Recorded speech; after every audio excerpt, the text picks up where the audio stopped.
Hello, and thank you for joining us in Mapping the Zone, a podcast dedicated to a highly fixated review of large, dense books, specifically of the works and context of Thomas Pynchon. My name is Kate, and I'm one of the co-hosts. My name is Cody. I'm Luke. And I'm Will. Today we're going to be discussing chapters 34, 35, and 36 of Bleeding Edge. We are getting pretty close to the end of this particular book and fourth season of Mapping the Zone. But we still have a couple more chapters to go. Anyway, I'll start as usual with general thoughts on the chapters. What did you guys think about these? I really enjoyed them. I found them very engaging. A lot of character arc wrap-ups for some of the more minor characters, but especially a lot of the conversations that Maxine has, I really enjoyed. And her interactions with Windust, as much as it pissed me off at certain points, it really had my attention throughout this entire set of chapters. And I didn't really go down a whole lot of rabbit holes as far as just kind of side things to look up. I just was really caught up in enjoying these conversations and kind of watching this sort of, the foot's back on the gas and we're kind of accelerating to the end now, and things are coming to a head, and the unresolved plot lines are starting to kind of come together, and it makes her a very enjoyable and compelling read in these chapters. Yeah, it is sort of a continuation of the last three chapters in that there's a lot of the beginnings of sort of cleaning up the sort of separate plot lines or disparate plot lines that he's continuing through these three.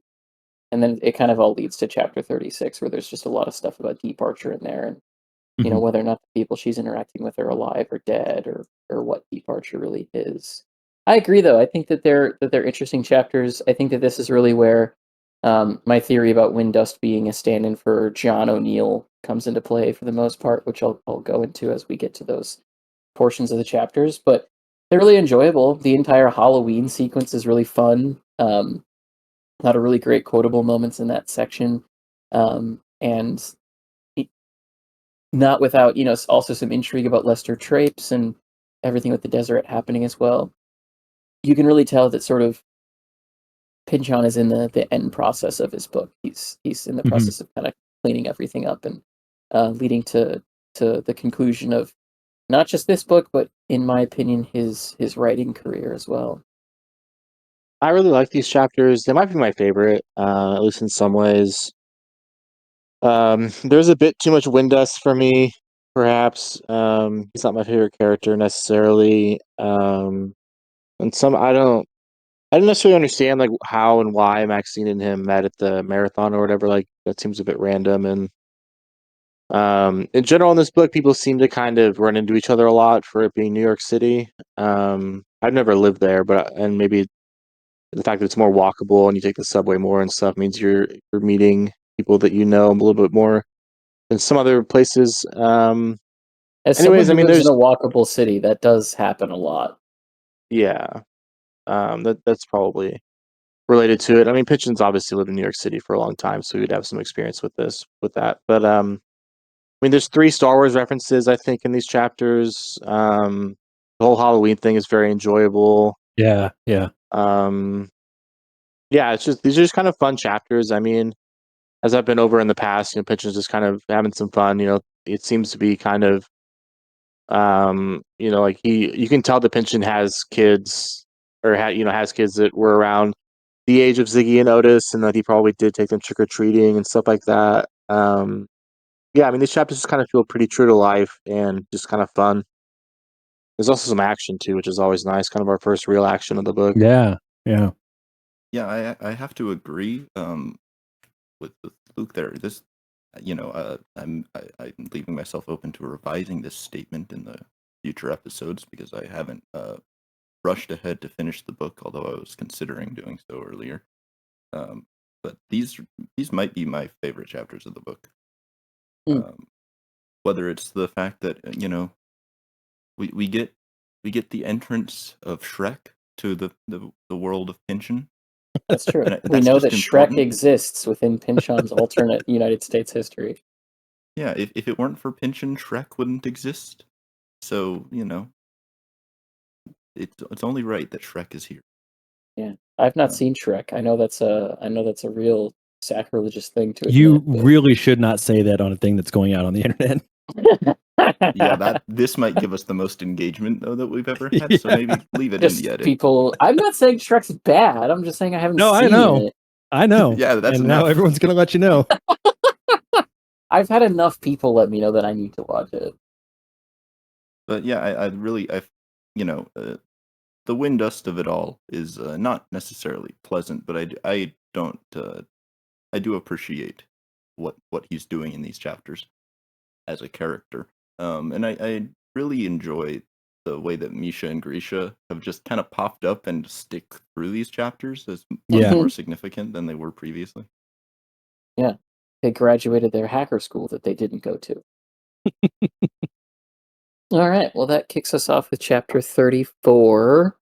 And as all four of us have mentioned, chapter 34 begins with the fact that it is now Halloween. Chapter 34 is going to actually cover quite a bit of ground from a time perspective. These chapters in total take us from sort of the beginning of October all the way to basically Christmas almost. But Halloween arrives. It's interesting that he chooses to write it in a way where there's an apostrophe between the two E's. I couldn't figure out why he was doing that. Does anyone know why he renders it that way? I could not think of that. I was trying to figure something out because it seems like a very deliberate thing to do. Yeah. And I'm sure there's a reason for it. He might just like the way it looks. I don't know.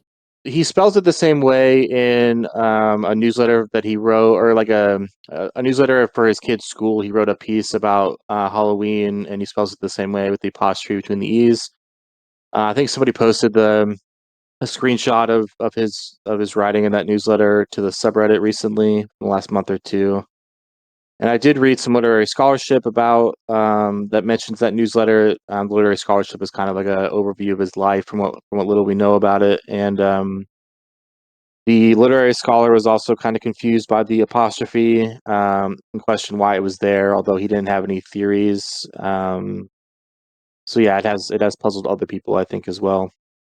Interesting. I didn't know that there was a newsletter floating around that he wrote to his kid's school. That's fascinating.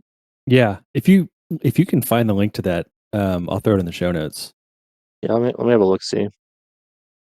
Well, so I was gonna say, I you know, he has brought back for this book says SEZ, He Mhm. does. Yeah. and I kind of read the Halloween as, you know, maybe he just thinks that that's how the word should be spelled, which, you know, that's his prerogative. But I read it as kind of like a, you know, a throwback to Mason and Dixon in just that very archaic way of spelling everything.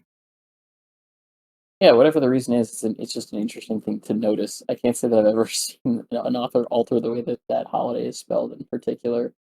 Um, but as is normal for any sort of city or densely urban environment, a lot of the trick or treating takes place within apartment buildings. And Otis and Ziggy have heard that one of their friends from the Kugelblitz school is going to be putting on quite a rager at the Deseret. And so Maxine says, well, that's a pretty appropriate. The Deseret's basically a haunted house. But they are able to convince her mom to let them head over there. One of their kids is dressed as Vegeta and has so much hairspray put into his hair that later on, when he shows back up at the end of this chapter, it's still somehow sticking up, even though he's been through who knows how many parties and how many apartments at that point. And then I do enjoy the fact that the other one is dressed as the Empire State Building with a stuffed toy ape attached about neck high. Yep. Just great costumes all around. Eric and Driscoll are gonna head into the East Village for a party as well. Driscoll is dressed as Aki Ross, which is from an animated Final Fantasy movie that nobody should see. It's But is really bad. it's really really bad. bad. But has like a crazy cast list as far as It who does, does and the it was voices in it. technologically, it was incredibly ahead of its time. Yeah. It just there was not. I mean, it was all presentation and no substance whatsoever. Yep. Which is strange for a game series known for its storytelling, like Final Yeah. Fantasy. Yeah. That's what drove me nuts about it. I could go on and on. I'm not. I do think it's interesting that Driscoll chose that character, especially because of her fascination with wigs. And that movie, using the way they did the hair and everything, was unique for its time. I think that's kind of the standard practice now, is to have like the individually animated hair strands. But Yeah. when that movie came out in 2000, they had never done that before, and it looked great, but sucked terribly. Yeah, it's really disappointing. The hair also does look a bit like Rachel from Friends. Like if you look up It does. Aki Ross, there's definitely a similarity there. They're in the same school of hairstyles. And then, Will, do you want to explain what Eric Outfield is dressed as? I honestly can't describe what it would look like. Yeah. I think mostly it would be Not a sure black anyone can. box. Yeah. But so a NAND. So in computer digital logic, you have various logic gates that basically accept one or more inputs. Usually it's high or low voltage. And then and the output is another pin that is either high or low voltage. And in this case, it's the not AND gate, which is so the not gate is, it has one input and one output, and you put in a high signal, it will give you a low signal. You put in a low signal, it will give you a high signal. And the AND gate is the it only if you sorry, the AND gate is a 2-input logic gate, traditionally, where if both signals that go into it are high, then it will return the output will be a high. But if either of them are low, or if both of them are low voltage, then it will output low voltage. And the NAND gate, the not AND gate, is notable because due to just how pure mathematical logic works out, the NAND gate can be used to construct every other logic gate, and can be used, in theory, to construct any computer as a result. So if the AND gate is only both highs return a high voltage, the NAND gate is anything except for both inputs being high gets output as a high voltage, which is why it's I say yes to everything. It's not quite true, but in practice, the NAND gate's going to output true high voltage in most cases. So that's the explanation, and I'm sure someone could connect that to themes going on in the book. But yeah, that's what the joke of the costume is. In other words, it is the nerdiest Halloween costume that anyone has ever come up with. I wouldn't go quite that far, but it is literally just a black box. Yeah, but the meaning behind it, I'm dressed as a logic gate in computer mathematical language. That's pretty up there, I'd say. Oh, but I went to a technical university. I've seen worse. That's okay. Well, now you have to tell me what you've seen worse at your technical university. You think I remember?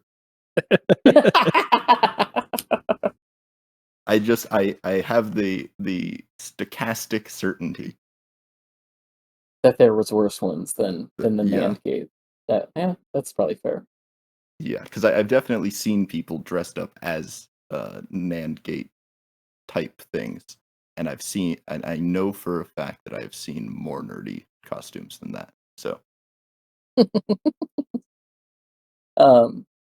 so they're headed out, and at this point, Maxie decides that she's going to take the kids over to the Deseret, but not before she runs into Heidi. And Heidi's dressed as Margaret Mead, who, if you don't know, is a cultural anthropologist who is really famous for studying like the the cultural interactions between native tribes of like Samoa and other areas of Africa and South America. Her work was particularly influential during the 1960s, like sex revolution. So it is not surprising that this is someone that Pynchon would make deliberate reference to for little to no reason other than just what Heidi's dressed as. Heidi, however, is carrying with her a digital camcorder. She says, usually you can only find these in Japan. They have hours of battery time, and I'm bringing spare, so I can record all night. Which Maxie says, yet you seem so anxious. And then she has a very interesting quote here that sent me into a bit of a spiral where she says, who wouldn't be? It's every pop impulse in history, concentrated into one night a year. What if I don't know which way to point the lens? What if I miss something really crucial? Which Maxine says, listen to my voice. Something they used to do as girls. You are not becoming hysterical. Chill. There's a good princess. This is an interesting line because it seems to me that the presence of the technology is what makes Heidi anxious about capturing the event that she's going to. Not just the fact that like she maybe has always wanted to more adequately capture the events that she's going to, it's the fact that now that she has the capability to do so, suddenly she's worried about capturing and presenting this thing that she's going to in the best possible light that doesn't miss anything. And I feel like that's the easiest way to kind of sum up what living in public is like. To go Mhm. back to the documentary that we've referenced several times. If you haven't seen it, you definitely should watch it. And how that relates to Josh Harris's whole deal and sort of some of the broader themes of this book. The idea that our ability to just like live as a person in public is no longer possible. It's now all done through the guise of the internet, through the guise of technology, through the guise of how these things interact with one another, especially photographs and video. We can no longer just relax and enjoy like a day or a party or a time that we're spending with people. It's now transformed us into a group of people that are obsessed with documentation. Uh-huh. And as a result of that, once you open that door, you really can't close it anymore, or at least it's very, very difficult to close it because, well, it does induce a lot of stress, like what Heidi is articulating. It does also open you up to a lot of dopamine. Of when I post this online, I get a lot of feedback from it that makes me feel good about myself, Yep. or I get a lot of these people who ask me for the video that I shot, or I'm starting to be requested to attend events. If you want to go even further down the line to like influencer culture shit, like as soon as all of that stuff starts, it becomes this negative engine of like dark energy that keeps needing to get fed back into itself. That gives you both reward and punishment for being a part of it. And it seems interesting to me that this all kind of started after 9/11, especially because of how much amateur video of 9/11 exists.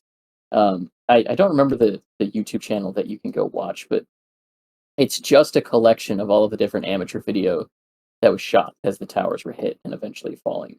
And that really does, I think, describe a sea change where, it take a couple of years for a lot of this stuff to become democratized. As Heidi mentions, these camcorders are really only available in Japan, but that really began that process of just like, I have to document, I have to record everything around me. So, oh, something's happening, I have to take photographs. And then, that just expanded and expanded and expanded and expanded until now, when what living in public really means isn't being yourself in public, being alive in public. It's being a stage managed version of yourself in public, doing stage managed things for the purpose of an audience that you will never interact with. Yeah. Well, and it's even more relevant now with, the proliferation of everyone having a literal camcorder in their pocket. In their pocket, yeah. And you don't like I took my son to his first arena concert about a month ago, and I hadn't been to one in a long time, and it was a little bit jarring to like as soon as the lights go down to see everyone's cell phones come up, and he was asking me like, "Are you Yeah. gonna?" He was like, "You're gonna record it?" I was like, "No, I'm here to watch it." Like all of these people, yeah, they can go home and rewatch it on their phone, but they're not they're not in the moment now. They're missing it Right. because they're watching their screen and making sure it's they have a good frame and that they can have a clear view of it and everything like that. And I'm like, Yeah. you're at an age now where this is the norm, but I want you to be able to experience this because I promise you, you will not forget it if you just let it happen and let it wash over you. and experience it. You can watch anyone else's videos later if you want to, but just take this time right now and enjoy this because it's worth so much more to just be in the moment and not try to capture the moment. Yeah, because it's always going to be like a cheap palimpsest of what you were actually supposed to be experiencing. Like, yeah, I can go back through and look at some of the videos and photos I took of concerts I went to back when I did that, but that doesn't actually give me anything close to the memory that I may have had if I was just paying attention the whole time. There's a couple of Yeah. concerts when I first got like a smartphone where I was on it the whole fucking time, and Mhm. my memory of that concert is It's just like not it's just there. like gone. Yeah, Yeah. it's Yeah. it's just been replaced by that. Yep. So now it's like maybe I'll take a photo at the beginning. I just leave it alone for the rest of the show, or I don't do anything at all. And I think that that's yeah, I think that that's basically how everything is now. And Yeah. it reminds me of a portion of Infinite Jest, if I might climb on my David Foster Wallace soapbox as I do so often on this show, where he describes the idea that like so many people in that world got so used to living in their homes because they could get their groceries delivered and they could get their movies delivered to their home and they could work from home, and the people who don't work from home could do so if they chose to, that like going out in public became an act of like group consumption of existence, where like suddenly panhandlers became like stand-up comedians instead of just people looking for money because they were homeless. And then like suddenly like the fire department coming out to drain the public reservoir became this thing that people had to like come and watch and participate in because of the fact that the normalcy of human interaction was altered to such a degree that it all became sort of commoditized and turned into entertainment. And that's exactly what has just happened, albeit after Infinite Jest was published, but certainly after the case of 9/11, and has only gone into hyperspeed after the publishing of Bleeding Edge. Josh Harris, for all of his weird CIA connected, faults, was correct, and he said that at the end of that documentary, like, we all live in public now, and we're going to ask for that to be done to us. It's no longer going to be just a thing that we can do. Mhm. The need to be tracked or to be watched is just going to be something that we ask for because it gives us some degree of pleasure in our lives. Well, and so to put a slightly more positive spin, Yes, because it doesn't fix any of the the infinite-eyed panopticon that we now live in. right. But I do feel every day as though we are slipping closer and closer to the idea that when you leave your house, it is a performance It's in that same sense. the Truman Show real life in a really weird way. But Yeah. I do think that in a very small way, at least, culture is starting to catch up with with the idea that both of you just put out there very succinctly, regarding the fact that going to a concert or any kind of event or seeing any kind of thing, your picture, your video of it, sure, you might think it'll help you remember it better, but A, it won't, and B, someone else will probably have a better version of it. And I do Yep. think that that has started to retreat a little bit. So at least that small corner of the issue has gotten a little better, I feel. Yeah. Yeah, you might be right. You might be right. I was at a concert last night, and I feel like I did not see as many phones as I normally would. Maxine and Horst are left at home alone after they sent their kids off with Virva and Justin. And they put the largest wastebasket in the house filled with fun-sized candies of different brands, including Swedish Fish Paydays and Goldenberg's peanut chews, outside in the hall, setting out a do not disturb sign. And then they just have sex for hours, which is quite Yep. an interesting dynamic. Because if I'm not mistaken, this is the first time that the two of them have like specifically slept with one another since he kind of came home, right? I think it's the first. I mean, yeah, it's definitely the first explicit mention of it for sure. I don't remember there being really even much of an implied scene prior. No, they danced together at one point, but Yeah. that's really as close as it's I gotten. think it's stated that he moves into the bedroom or whatever, but that's about all we Yeah. get. As far as it That's goes. true. Yeah. What do we have any thoughts on this? I love that they seem to be trying to help out the Golden Fang cartel with their choice of Swedish fish With their choice of paydays. candies. Yeah, Yep. exactly. Yeah, 100%. I've not heard of Goldenberg's peanut chews. That was a new one to me. Is it real? It is. It is a. This looks like a off-brand Snickers kind of thing. From 1917. Dark chocolate though, instead of just milk chocolate. I feel like calling a Snickers bar a peanut chew is sort of like when you go to like Trader Joe's and their generic version of something is just describing what that thing is. Yeah. But no overall thoughts on the fact that their relationship has turned physical. I didn't have any. I just was curious. No, if you guys. I do love that I asked a question like, any thoughts on the fact that this divorced couple just had sex for several hours and then both of you We were talk like, about candy. so the candy. Yeah. No, I don't know because given what happens later, like not necessarily what happens, like, but her continued sort of interest in Windust. I don't know. I mean, Maxine's, out there exploring what's available. I just don't like the fact that it's Horst. I just don't think like it Horst either. is, and I think she knows that he's not good for her, and that, I don't know whether she thinks it's genuinely going to work out or if it's just that he was there and it was an opportunity kind of thing.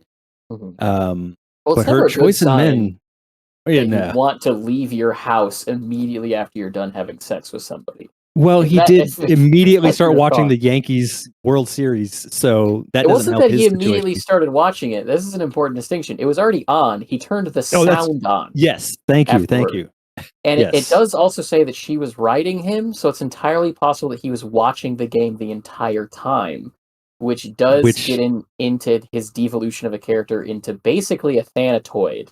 Yeah. Because when the kids come home, he's just like drooling into an ice cream pint as he's watching a movie. Yeah. Yeah, which we'll say what the movie is. Don't worry about it. Yeah. Because But this is where I struggle with Maxine as a character. I like her, and I think this is a good character development arc. Don't get me wrong in that I think it's bad writing. It's just I'm so invested in her as a character at this point that it's frustrating to see these choices that she's making, knowing that it's not doing her any good, and that it's just she's not. This is like that one kind of hump that she can't get over. Is this connection to both Windust and Horst? This is where she really, it's a kind of a what's the my brain is shutting down slowly. It basically, she's getting in her own way again, and this comes up again later with her pursuit of Windust and Deep Archer. It just aggravates me that she's better than this. She is better than this, especially if my theory about Horst is correct and that he was an abusive husband. I mean, it's definitely implied. Yeah, for sure. Yeah, it is interesting. I can't really make heads or tails of, because obviously the whole stuff with Windust being like an avatar of like power institutionally and governmentally, and the sort of repeating motif that Pynchon has of characters falling corrupt to that. As I've talked about on several episodes, it's like a biblical allegory. Like all that makes sense. I'm not sure how that may relate to Horst or not. I don't know if he's trying to make another point that sometimes that process can happen in a very domestic fashion rather than in the fashion of something like an overriding government institution, or if it's just a case where Max, I'll try, and then we'll see if there's anything better here than last time. But then immediately she wants to get out of the house, and his like profession of love is a weird joke.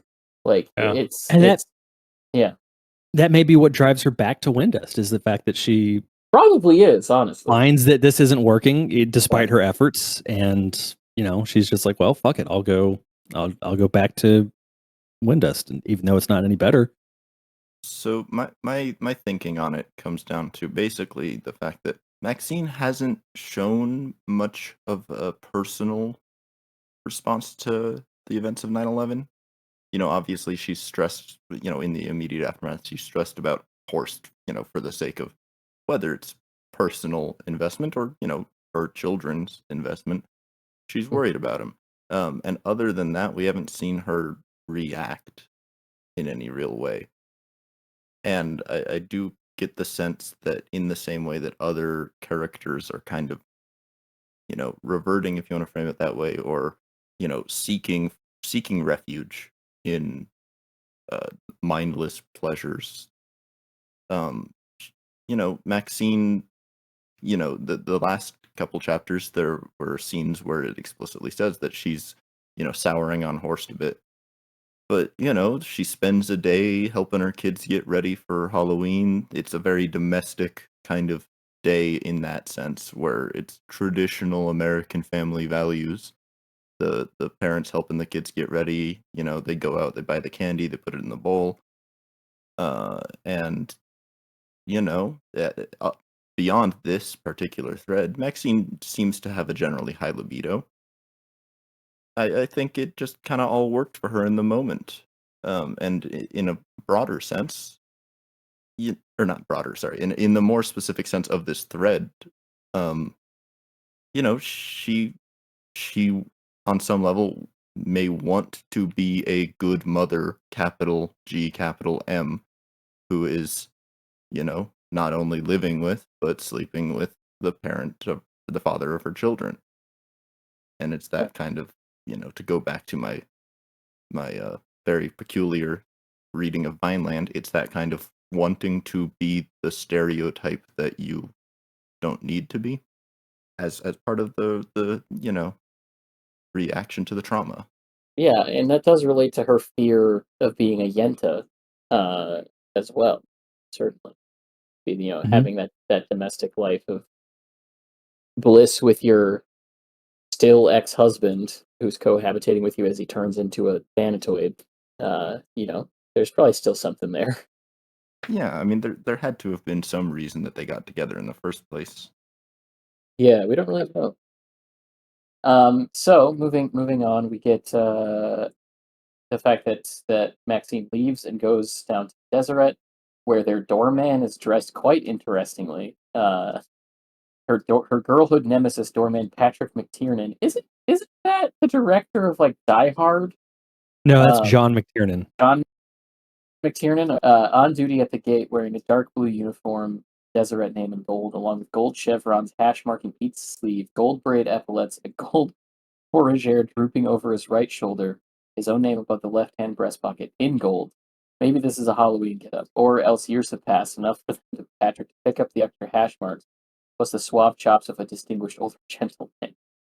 Just really as a depiction of a building that is gilded out to the nth degree. Having your doorman look like some kind of a sergeant in dress uniform is quite interesting. But she goes up there, and we get a description of some more costumes. There's children dressed as Statues of Liberty, Uncle Sam, fireworks, cops, GIs in fatigues, all certainly post 9/11 patriotism running amok. But not to mention Shrek's, Bob the Builders, SpongeBob's and Patrick's and Sandy the Squirrels, Queen Amidala's, Harry Potter characters in Quidditch goggles, Gryffindor robes, and witch hats. Apartment doors are all wide open, and inside you can hear a range of soundtracks, including Steely Dan's Ain't Never Gonna Do It Without the Fez On. The tenantry have all usually gone out, spending thousands on haunted house effects, blacklight, fog generators, arena sound, animatronic zombies, as well as live actors working for insultingly less than scale.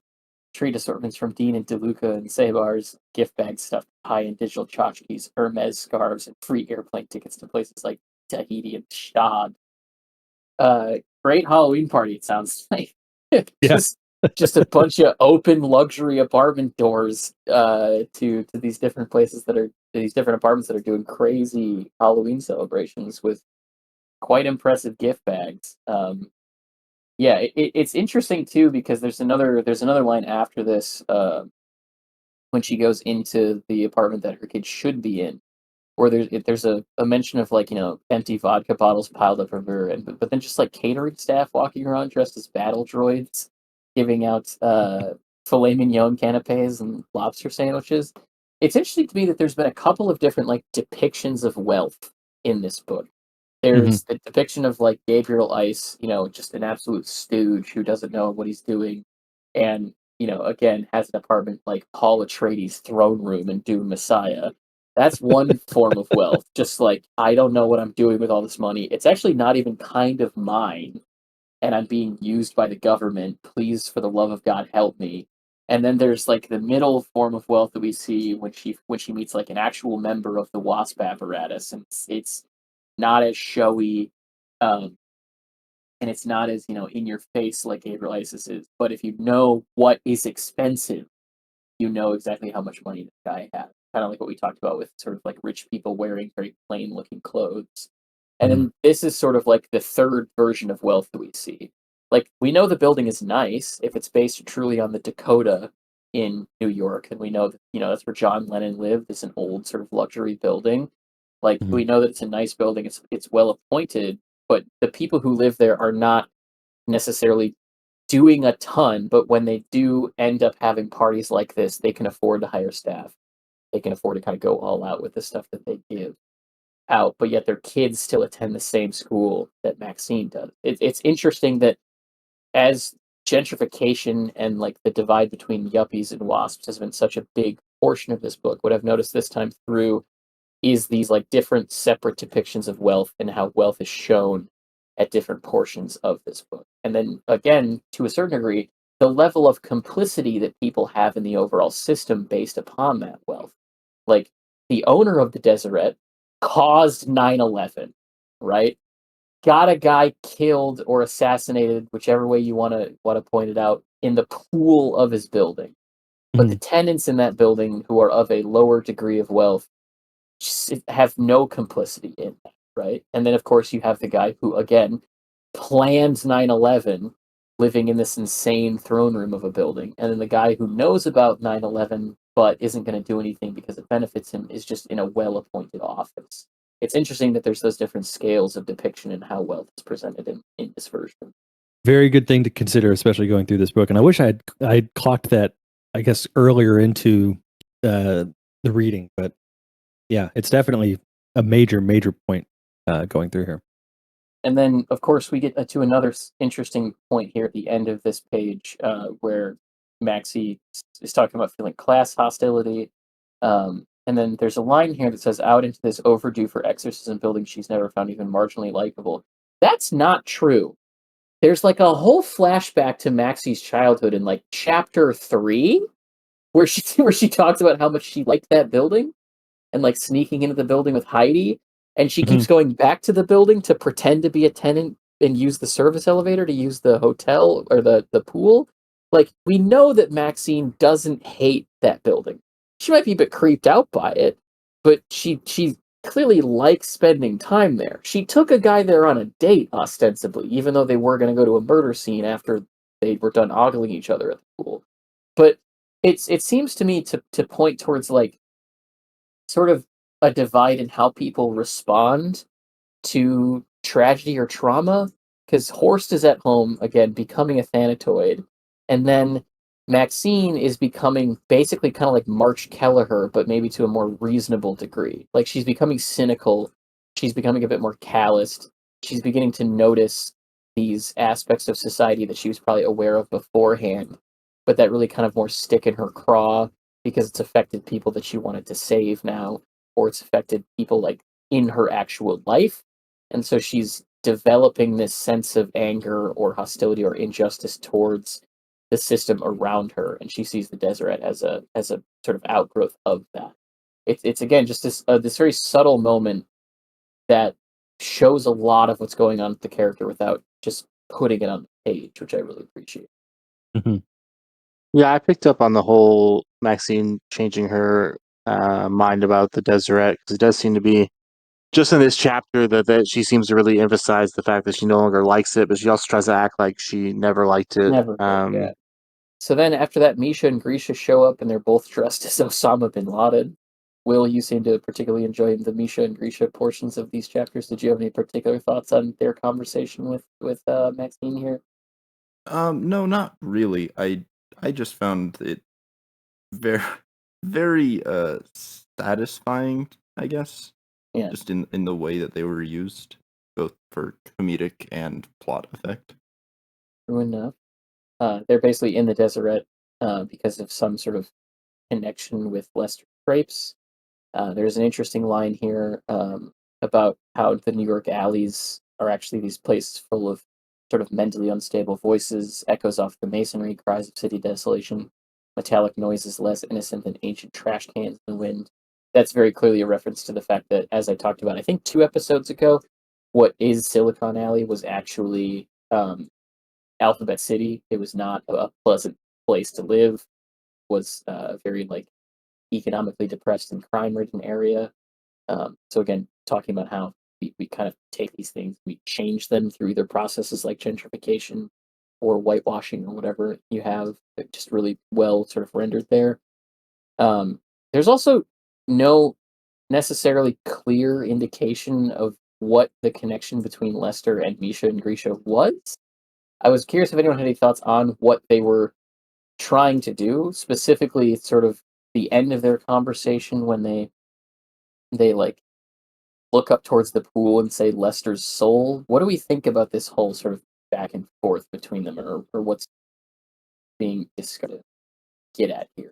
Yes, I sat on that for a while because I feel like there's something there, and I cannot grok whatever it is he's trying to get at with this, because it's very, as you mentioned, it's explicitly mentioned that they say his name, they're motioning towards where the trade center was, and it's implied that there's some connection there to be made, but what it is, I don't know if it's trying to connect Lester as being a sort of a symbol of some repercussion of his actions and how that ties into the attacks on the trade center, or if there's something else going on there. I genuinely don't know, but I do feel like there is something there, and I don't recall. I was on the subreddit earlier today, just to see if there was anything on there. I don't recall seeing any theories on there, unless I missed it. I don't know if Luke or Will has anything on that. No, the best I could make of it is just kind of, establishing a reason why whoever in particular is associated with Gabriel Ice would have had at least like an internal justification for why it's okay to kill this guy. Yeah.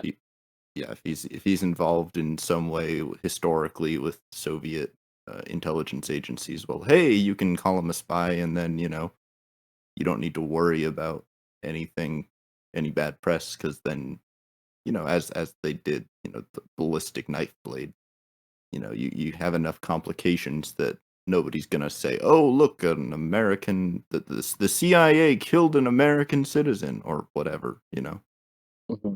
But there definitely could be something deeper going on there. Lester, for me, this is only the second time I'm going through this book. Lester has been the hardest character for me to treat as a symbol the whole way through. So this doesn't elucidate anything for me.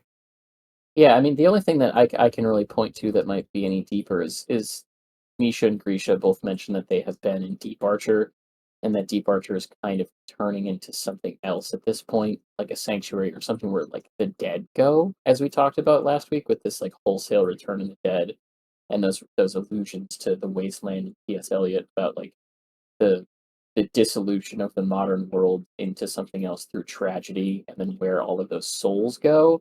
And if they maybe ran into Lester in Deep Archer there, and then Lester was like, well, I was killed beneath the pool at the Deseret, and then that might prompt them to go and either like pay their respects or try and gain some kind of additional knowledge out of it. Um, that's the only like additional kind of potential connection that I can make, which does get to the broader sort of aspect of this conversation once the Deep Archer stuff does get brought up, where uh, it is mentioned as being a real place, as a place that's evolving as well past what it was supposed to be. Um, Justin looking surprised. No, it was only supposed to be the one thing: timeless, a refuge, history free is what Lucas and I were hoping for. Now you guys are seeing what? Usual govno, says Grisha. Politics, markets, expedition, ass kicking, which is literally what the internet would become. It went from this like experimental sort of interesting sanctuary online to just the world, but online, as we've talked about many times. And then Mhm. it goes on to say that just before moving on to further shenanigans, the torpedoes draw Maxine aside. Departure. You know it too. You've been there. Nothing to lose. See, it's like only code. No, Maxine, no. With what could be either naive faith or raving insanity, it's a real place. And then that's where they mention that it's an asylum. No matter there's no home, lowest of jailbirds, condemned to die, dead. Departure will always take you in, keep you safe. And then that's when they bring Lester again, as potentially a link to where he is now. And it's interesting to me because we've talked about this a bit last week with Sean's like quotations about how there's no such thing as like an uninnocent dead person, right? They're always depicted as innocent by virtue of being dead. You can't be complicit for Yeah. thinking. And then the kind of way that the internet or the media is able to take people's like quotations or the dead of the World Trade Center or whatever to justify further actions. That kind of is sort of what the internet is anyway. Like you can go on there and you can visit memorialized Facebook pages, or like you could go back to people's Instagrams that were never deleted after they did die or after they were, something did happen to them, and you can look back through as if those people are still living. Like people are still capable of speaking through the internet even after they're gone. And I think that as Pynchon has imagined the internet and departure as a physical space to navigate through, right? We look at that in the obvious comparisons to like Neuromancer or like other aspects of cyberpunk as we've read the book. And I think he's doing all of that. But I think he's also trying to depict the internet in what it actually is that if we're living in public through the lens of the internet, then the internet is where people live anyway. And there's no way to delete anything from that. So even after you die, that's where you're at. The internet will take you in. The internet will provide you sanctuary, no matter what your crazy fucking right wing fascist opinions are.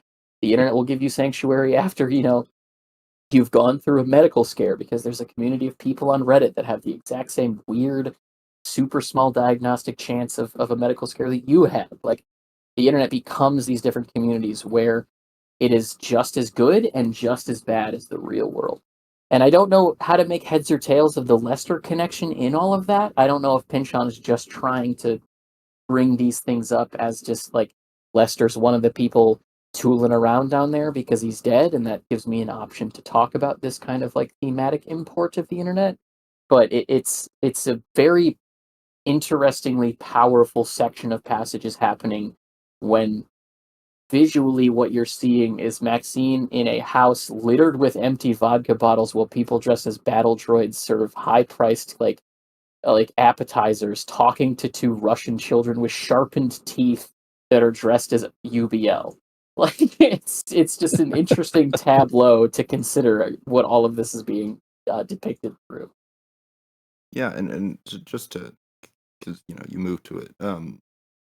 Tor- with regards to the Misha and Grisha's thoughts on it being an asylum, I interpreted that as not necessarily a statement about what Deep Archer is, but what the in hindsight you might call it like a social delusion or whatever, but the techno optimism of the late 90s through early 2010s, and especially among populations like 17 to 19-year-old Russian hackers.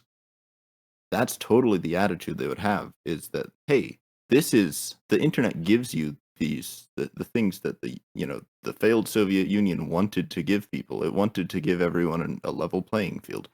This is finally here. It's a perfect asylum for anyone, and anybody can go there anytime. It's freely available, and even when you're dead, in that much more like more pop culture cyberpunk kind of angle, these guys are probably thinking pretty soon we'll be able to upload consciousnesses, and clearly we've already had you know implied in Deep Archer the uploaded consciousness, whether it's facsimile to a memorial or it's like some kind of AI inhabiting them, or it is some true life after death. I read it the way of these kids basically saying, hey, look, this is the realization of what everyone has always wanted. We wanted life after death. We wanted a free and open place where everyone could be equals. That's what Departure is, and I read it in that very much. The what is the specific line? With what could either be either naive faith or raving insanity. I read it as that very much naive faith thing. Yeah, that's fair. I mean, that also Mhm. gets into the stuff from the last set of chapters too, where they were talking about how like the surface web was already completely ruined by 2001, and that it was starting to get down into the deep web at that point already. So there is definitely some additional textual support for what you're talking about, Will. When we can't we because it's all wrapped in the Grisha and Misha, we can't skip over Psyduck. Yeah, I did skip ahead a little bit to get the interesting stuff out of the way. We can absolutely talk about Psyduck being Jewish because we can say probably with some degree of certainty that he is. Does anyone want to summarize that section? Of the Psyduck section? The Psyduck conversation, yeah, leading to Maxine realizing that Psyduck may be a Jewish man. It's actually short enough. I think we could just read it. So if you got the quote ready to go, Yeah. Will, go for it. Sure. Fiona, nice get up. Help me out. You're supposed to be Misty, the girl in Pokemon, and this is Fiona's friend Imba, who's got up as Misty's chronically bummed out companion Psyduck. We flipped for it, Fiona says. Misty's a gym leader, Imba explains, but she has impatience issues. Psyduck has powers, but such unhappiness. Synchronized, she and Fiona grab the sides of their heads like SC Sackall and utter the characteristic sigh, sigh, sigh. It occurs to Maxine that Psyduck, though Japanese, could be Jewish. Basically, the joke there is the actor that Maxine makes a reference to was a Jewish guy who was known for playing kind of exaggerated characters that would grab the sides of their head in movies that they were in. And Psyduck does the exact same thing when he's about to do whatever Psyduck does. I don't know. Whatever. I don't know. I'm not familiar with Pokemon very much, so I don't. I know what like the major ones do. I could not tell you what Psyduck is supposed to be doing. Yeah. He does whatever he does. I guess for y'all's education, I don't know if it needs to go in the episode. Psyduck has mystical psychic powers, Okay. but he can't do anything about it because those psychic powers give him such insight that he's overcome with anxiety. So he's constantly living in an existential crisis. Yeah, and Okay. I can within relate the to that. games when he evolves into Golduck. When he evolves into Golduck, he gains access to those psychic powers because he is now a grown-up, I guess. It's Pokemon. It's not how it works. As a grown-up. Apparently not. Yeah, it doesn't seem like Have it. you considered that you're not a grown up yet, Cody? I've come to terms with that. I'm dealing with it. Yeah, I do. I thank you for bringing up the Psyduck portion, Will, because that is just like I guess as a spoiler for the end of the show, I can't think of something necessarily more Pinchonian than taking a brief aside to compare one of the Pokemon to a weird, I think, Lithuanian film actor from the mid 1900s Yeah. as an extended sort of process to make a joke about Psyduck being Jewish. He was Hungarian, actually. Was he? Oh, I'm Okay. so sorry. I do also love the depiction that comes up a couple different times of people like schlepping these gigantic comical sacks of candy that are being handed out at these different sort of parties at the apartments in the Deseret. Like when Maxine like when her kids show back up where it says Otis's hair is still defiantly vertical. And like the gent he is, he's schlepping Fiona's bag along with his own. And then towards the end of the party scene, it says Maxine nods, pretending to see what she can't see. Thank you. Go easy, guys. She collects Ziggy and Otis, who are already scarfing down two-shirt truffles like they're Hershey's Kisses, and they make their way towards the forbidding portals of the Deseret and homeward. Two-shirt truffles, in case you don't know, are just like really, really expensive candy, which is just, it's so funny that that's what they're giving out. Again, just you got to take advantage of that. That's why they're getting so much. Like they're not going to get this kind of a haul on a regular Halloween. right. You find the good 100%. houses, and that's where you go. I've never been trick or treating, so Are unfortunately, you serious? Oh, I am serious. I Growing have some up in good memories. a religiously oppressive household, that was not allowed. That makes sense. That makes Halloween sense. was the devil's holiday. Yeah. Um, so they go back home after they leave, and it says, Horst is still awake, now watching Anthony Hopkins in the Mikhail Baryshnikov story, intensely absorbed, a spoonful of urban jumble ice cream poised a foot away from his mouth and dribbling onto his shoe. Dad, snap out of it! Will you look at this? Blinks Horst. Old Hannibal dancing up a storm there. Again, just it's a funny scene, but it's also like kind of existentially terrifying because he's just I can't imagine what would happen if you like opened a door to your house and like your father was just standing there so clearly out of it, just ice cream just melting onto his shoe a foot away from his face. Like again, Yeah. it's just as we talked about over the past couple episodes, these people sort of retreating into more sort of instant gratification impulses or infantile impulses or whatever you want to describe it as, like becoming sort of retreated versions of themselves or like children. That's just sort of what we're watching Horst go through. It started innocently enough with him watching a comedy special and that being enough of an explanation as to why he was laughing, to now he's just permanently watching the TV no matter what he does. And it really is I don't know how purposeful it might be, but it feels like again you're watching him become a thanatoid, like I've said a couple Yeah. times. Yeah. And kudos to Pinchon also again for nailing the actor to play that person because I didn't I had to refresh my memory on what Mikhail Baryshnikov looked like. Holy shit. That and it's gotten better with time. Like looking at his picture on Wikipedia from 2017, that's Anthony Hopkins 100%. Yeah, it's a pretty solid matchup. The real thing that makes it terrifying is that, like, I think everybody to some extent or another has been transfixed in a movie or TV show, and I'm sure Anthony Hopkins in this imagined version of the Mikhail Baryshnikov story was dancing up a storm and Oh, was sure. doing a hell of a job in performing this. What I imagine would be not a very challenging role. Mhm. But that's not an engaging story. Like, I'm sure Mikhail Baryshnikov's had a hell of a life because, Soviet defector and all that. Principal dancer with the New York Sure. Ballet.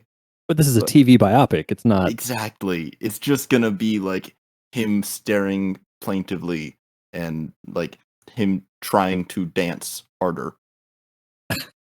yeah, And pretty much. it's not gonna be some great drama, no Yeah. matter what Hopkins brings to the table. Well, it's also the kind of the fact that it seems like he doesn't even understand what he was watching. Like No, he's just he's absorbed in the thing itself, not so much the content that it's putting out.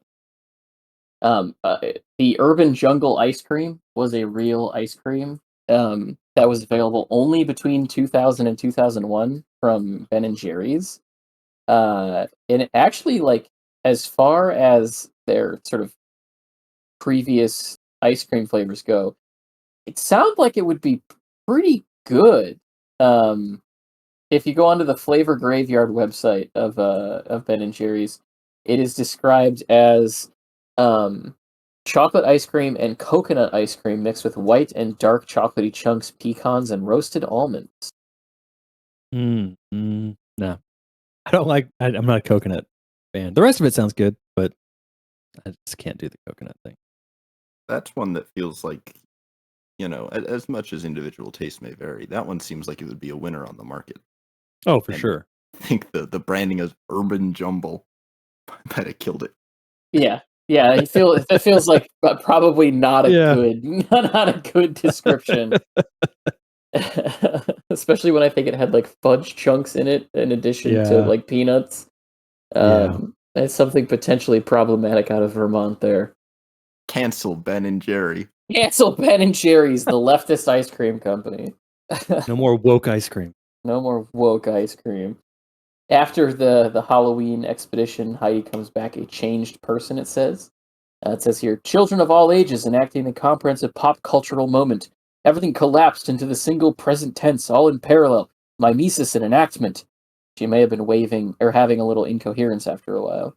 Nowhere did she see a perfect copy of anything, not even people who said, "Oh, I'm just going as myself," were authentic replicas of themselves. It's depressing. I thought Comic-Con was peculiar, but this was truth. Everyone was out there just a mouse click away. Imitation is no longer possible. Halloween is over. I never thought people would get too wised up. What'll happen to us all? This is another case where it's just like an interesting sort of one paragraph like scene that Pynchon includes here, where she comes back from this party that she was so like worried about documenting, and suddenly she's describing what is already sort of the like ironic self-referential humor that we all deal with now, where everything is uh, you know circling back in on itself. Nothing is real. Everything's a joke. Even people appearing as themselves are just being ironic or aren't being truthful in that depiction. And also, why are you showing up as yourself to a Halloween party anyway? It's interesting that that was already kind of starting right after 9/11, or what would eventually become a even bigger thing now. Pynchon is saying may have roots in that desire to kind of retreat into something outside of the bounds of normalcy after a tragedy like that. Just a really interesting, like, sort of one paragraph scene in each chapter. Something you might even be able to call the Shrekian aspect. Um, but no, I just to I again not I don't disagree. I think everything you said was a good way to frame it. I think it's also possible to interpret it as we've seen Heidi has a not so much a tenuous grasp on reality, but a tenuous grasp on human interaction. That's true. And as you remarked earlier, she's suddenly so excited to capture everything on the camera and to make sure Mhm. that she's getting everything as truly as she can. And it may be an aspect of the camera itself acting as a kind of an inverted curtain falling, where now she sees what has been in front of her, um, in the stark light of the LCD screen. Yeah, that's a great way to look at it as well. And then, of course, she blames the internet for it, which, yeah, is only natural. Yeah, it's fair. Completely. After that, Maxine, presumably the next day or a couple days afterwards, decides to call Igor. Again, we have another reference to this idea of like karmic balances or karmic debts between people, which is a huge part of this book, and kind of what people are responsible for, what people are complicit in, is another thing that's been constantly sort of talked about, especially in the second half of this novel. We get another use of the word nooges, which continues to come up in this book in particular. It really is um, more prevalent than I remember. yeah, It's a great uh, word, so It is a good it's word. it's really good. Yeah, Igor basically sort of tells Maxine that he wants her to be involved in sort of getting justice for Lester. We get another sort of mention of Lester in that, like, something here has to be done. Like, we can't just sort of be okay with Lester dying the way that he did and being having it blamed on the KGB, or rather Maxine blames the KGB, and Igor puts the record straight that the KGB doesn't really exist anymore. Now it's the FSP. He clearly knows more than he's letting on, but won't tell her what that may be. There's a great line here at the kind of end of this back and forth that they have. Igor's recounting the fact that like Lester called him in a panic one night. And he says he was crazy by then. They already had his sanity. They didn't have to kill him. One more thing which must be restored. You want secular cause and effect, but here, sorry. It's where it all goes off the books, Lester said. Only choice I have left is Deep Archer. I heard about Deep Archer's site from Podonki, so I have a rough idea what it means, but not what he's talking about. But just that line of he was crazy by then, they already had his sanity, they didn't have to kill him, Yeah, is like such a that's haunting. yeah, it's because you know that shit happens. Oh, most like definitely. like that is absolutely a way of neutralizing somebody without having to actually like get somebody to pull a trigger. And just to have it depicted that way is real heartbreaking, and it adds this sort of continual element of tragedy to Lester's character. Like, he's sort of depicted in the very beginning as this guy that's like was just sort of making some stupid decisions as far as how he was interacting with his employer by taking money from him, and like the more you learn about this sort of drawn out process that he had that led to his death, like the sadder his character is, and the more Yeah. inherent tragedy there is to it. I think that's part of what I liked about these chapters is this sort of, I don't want to call it closure for Lester, but more of, we really, he's almost more humanized. Like we really get to know a lot more about him through these chapters and understand exactly like you said, he goes from being this kind of, not necessarily goofy, but just an opportunistic person who's trying to take advantage of this situation, thinks that he's not going to get caught, realizes that he is going to get caught eventually, and that he's basically there's no way out of it. And our initial thought as a reader is like, well, yeah, he got what was inevitably going to happen to him, and that's kind of what it is. But then you see, we get these little sprinklings of what was really going on throughout these chapters, and it really adds so much depth to him that we finally realize that this is, something that happens to people in real life. And a lot of times those people are written off as crazy. And it's because they, at that point, they might actually be. They might have had everything distorted so badly that they can no longer function. And that's the last way people will remember them is as this crazy raving person who was talking about black Escalades trying to run him off the road and people calling his wife and threatening his kids. But that's really something that happens in these kind of situations, and it's absolutely insane to think about.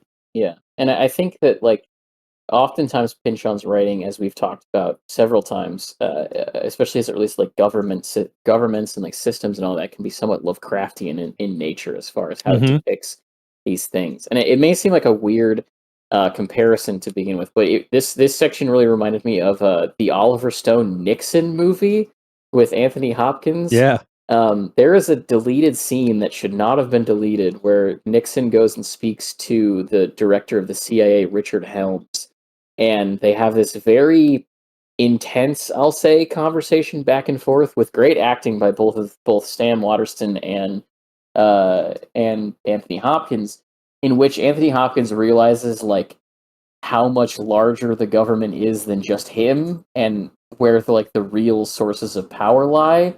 And it's after that conversation that his depiction of Nixon in that movie starts to like go off the rails and act irrational and crazy. And it seems like there's a very, very similar thing that Lester kind of underwent here, where like he was able to peel back the curtain just enough to like gaze at what real horror looks like, and he lost his mind in a way that happens a lot of times in H.P. Lovecraft short stories. Like I did last episode with the assassination plots for Justin and Lucas.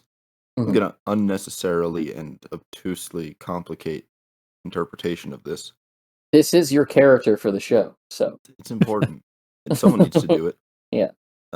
So as a it's quite we've run it into the ground, the departure punning. Yep. It totally could be that Lester was not assassinated by some military contractor by way of the CIA or a private interest connected to the CIA.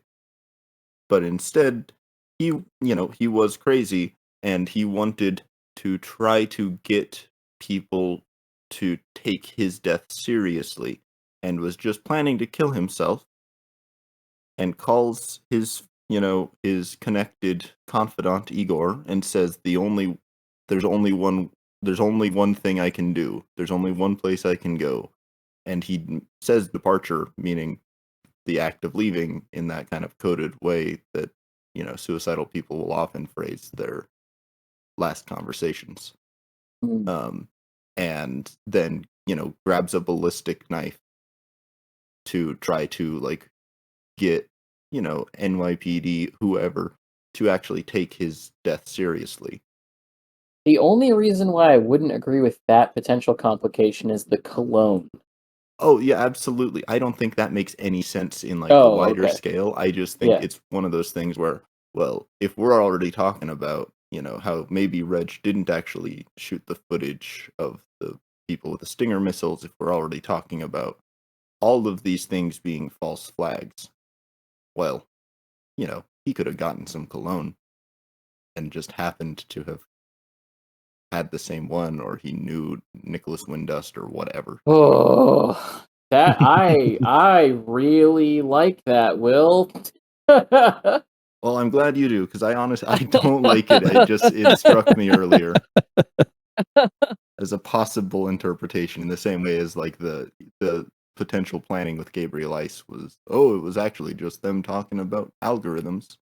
Yeah. Well, I mean, if you're talking about like this, because like especially like a lot of the governmental aspects of this book just seem like just constant like layers of like secrecy and coding, and one hand doesn't know what the other's doing, and that has a whole tie into how like 9/11 as an intelligence failure is understood, which I'll talk about in a little bit when we get to Windust. Chapter 34 is really fucking long. Like it is possible that in the same way that Lester had this brief interaction with like the system or the capital T they or whatever and went crazy, that Maxine is kind of undergoing the same process, except instead of losing her mind, she's just becoming very cynical and jaded of like she has stepped into this tiny bit of a world beyond her where real power lies, and as a result of that is exposed to all of these different, like you're saying, like if everything is a false flag, there's nothing to investigate. It all just comes to naught. And if what they're really trying to do is cover up who's responsible for 9/11, who owns it, so to speak, to borrow the conversation with Will and sorry, with Windust and Maxine on the phone, it would make sense that a lot of this stuff is just crazy, machines within machines or plans within plans taking place to just make anyone looking into it uh, obsessed to the degree of becoming a crazy conspiracy theorist that you can then sort of like disregard online and just say like, well, yeah, well, sure, maybe they got that one thing right, but everything else they're talking about is crazy. I don't know. I like that I like that as a depiction of how a scheme by the capital T they would be carried out. And I guess to go one step even further, there's no real reason to distrust him from the perspective of the reader, but Igor could be a very duplicitous character in front of Maxine. Yeah, and a That's lot true. of this, a lot of the stuff we know about, like how, like a lot of the suspicions we have about Lester's death, come by way of Igor. yeah, that's very true. And someone who definitely has connections to the Russian government or mob is not dealing honestly with you, like Yeah. in anything they do. Yeah, that's a very interesting thought. Thank you. Sure enough, the NYC marathon does go off without a hitch. And during this NYC marathon, who should Maxine run into but Windust? He is participating in a portion of the run that seems to be overwrought with a bunch of people running in mylar capes, yuppies in particular. Very odd. Not entirely sure if that's a reference to something that actually happened during this New York City marathon or what's up, but that's where he ends up being, and that's where they run into each other. I love this line here where it's of course, Maxine, why not? Maybe a cheese Danish also? Is she crazy? This is the last thing she should be doing. But the Jewish mother, sitting silent in the dark, has suddenly chosen this moment to jump up, switch on the tasteful lamp from Scully and Scully, and blindside Maxine in yet another shameful display of epicessence solitude. For a second, she hopes Windust is too exhausted. Like I just that depiction of like the inner Yenta within her just turning on the light as if she's been waiting for her to get home this whole time, uh, to give her some food, which is what Epis Essen means in Yiddish. Is just I love the way that's depicted by Pynchon. And so the two of them go to this little like lunch counter, um, and at this point, you have a note here about who owns 9/11 or September 11th, Cody. Did you want to talk about that a little bit? Yeah, that's in reference to the conversation that they have, the kind of the beginning of the conversation they have here, where Windust is when they get into the cafe and he mentions that guess they showed him. Look at them, an army of the clueless who think they own 11 September. And Maxine's response is, "Hey, why shouldn't they? They bought it from you. We all did. You took our own precious sorrow, processed it, sold it back to us like any other product. Ask you something? When it happened, the day everything changed, where were you? In my little cubicle, reading Tacitus, the warrior scholar routine, who makes a case that Nero didn't set fire to Rome so he could blame it on the Christians. Sounds familiar somehow. You people want to believe this was all a false flag caper, some invisible super team, forging the intel, faking the Arabic chatter, controlling air traffic, military communications, civilian news media, everything coordinating without a hitch or a malfunction. The whole tragedy set up to look like a terror attack. Please, my wised up civilian heartbreaker. Guess what? Nobody in the business is that good.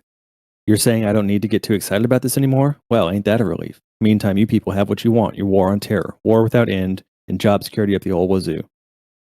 That, I think, is such an encapsulation of a lot of what this book is getting at.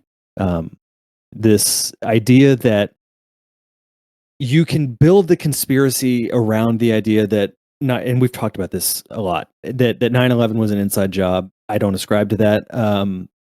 But I do think that it was seen as an opportunity by the powers that be, and one that they rapidly took advantage of and seized to further everything that they were working on at that time. And I think it was a bigger one than they could have ever anticipated, and it allowed them a level of power and authority that they had not had prior to that continues and has only gotten really worse in the coming years since the book has been published. It's such an interesting other side of the coin to what Maxine's father was talking about earlier, with the idea that you can have these, the idea that these kind of conspiracies can't exist because somebody would spill the beans, and that really the reality is that it only takes a few people, and that those people are very explicitly trained to keep secrets. But here we have Windust, who is that type of person, but he's basically saying, like, no, we this isn't something that we did. We just, the pieces were there, and it's been taken advantage of now. And that this whole conversation might be my favorite part of the entire book. And it's for that reason. I think this is getting at such an important part of what this book is about, and what Pynchon has been getting at for the entirety of his career. That it doesn't take the government doing something itself to exert its power or to expand its power. It just needs these opportunities to feed off of. And this is the biggest one that we've had, and the one that reverberates with the most people because of its recency.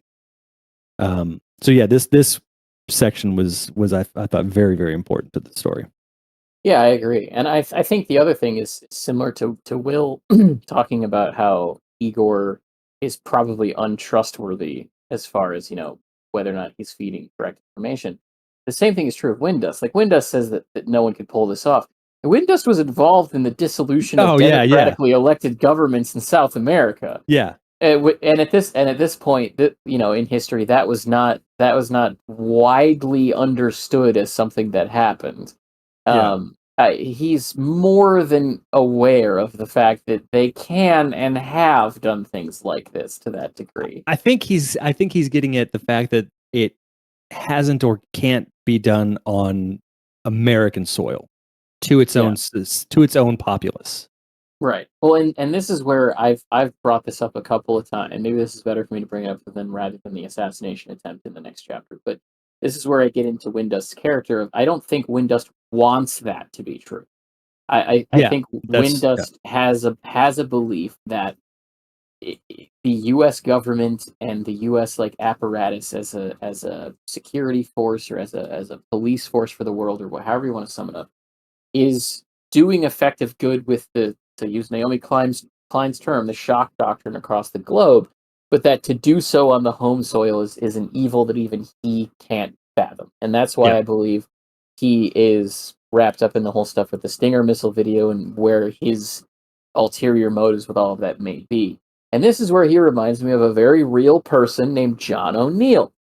And if you're familiar with The Looming Tower, either the miniseries or the book by Lawrence Wright, where you've just kind of researched stuff about 9/11 that happened from an intelligence failure perspective, you'll know that John O'Neill was like a rising star in the FBI. He was an excellent freaking investigator. He was really great with counterterrorism stuff in particular. He was involved in a lot of things that were going on in the 80s and 90s that the Bureau was involved in for counterterrorism measures. And he believed that there was an attack coming to the US soil that was potentially going to be involving like a major city or a major landmark. And he had reason to believe that. He had access to some of the intelligence stuff that the CIA did. He had access to some of the this kind of like assets that were reporting that something may have been coming. And in the late 90s, he aggressively was trying to get a CIA partner to work with him on figuring out what this attack was going to be, and he was stonewalled at every single turn. The CIA actively tried to get him fired. He got reassigned to a thing in Yemen, and then worked through that while he was in Yemen. Tried to get promoted, reassigned, anything like that over and over and over again. Was denied at every turn. Even though, again, if you look this guy up online now, he's venerated as a hero. His FBI jacket hangs in the 9/11 museum, right? Mm-hmm. This guy who is seen as like the person who could have stopped it, but was literally stonewalled by his agency partners at the CIA. So eventually, what happens is he attends a meeting in Yemen and loses his briefcase, maybe, depending upon your perspective on what happened. And apparently, his briefcase had a bunch of confidential information in it. It was found like 2 hours later, so it was returned to him promptly. And then after he got back to the States, he got kind of involved in like a dispute with an ambassador that was pretty minor. He just wanted like some access to something with like an intelligence reports, and then he was fired. He was fired for that and the situation with his briefcase. And then in like August of 2001, he gets a job as the head of security at the World Trade Center and dies in 9/11. like as so if you're going down this route of who Windust as a person could be an analog to, John O'Neill seems like the most like adequate or accurate comparison that I can come up with. This guy who works for an agency within the United States has dealt with a lot of stuff at perpetuating the United States interests, especially abroad, from a security perspective or a like furthering democracy perspective, which is what all of the code words for that was in Argentina and during the Dirty War, and then simply can't handle that something else would happen on his own turf or on the United States soil, and then they get rid of him for it. That seems to be why he has this like naive perspective of, yeah, we can't do anything like that. Like, no, you can. Like, you were involved in it. Your asset profile is a whole bunch of shit from third world countries that the IMF gave you for carving up Nicaragua. It's more than possible. To go even further in that, even if he is lying to Maxine, Mhm. The Windust, the character, just to clarify. Yeah. You people want to believe this was all a false flag cape or some invisible super team forging the intel. I totally think that Windust, the character that we've seen so far, would shudder to believe that the US could pull off something like that. But I mean, look at how it's framed. As though every single aspect of the attack was a false flag.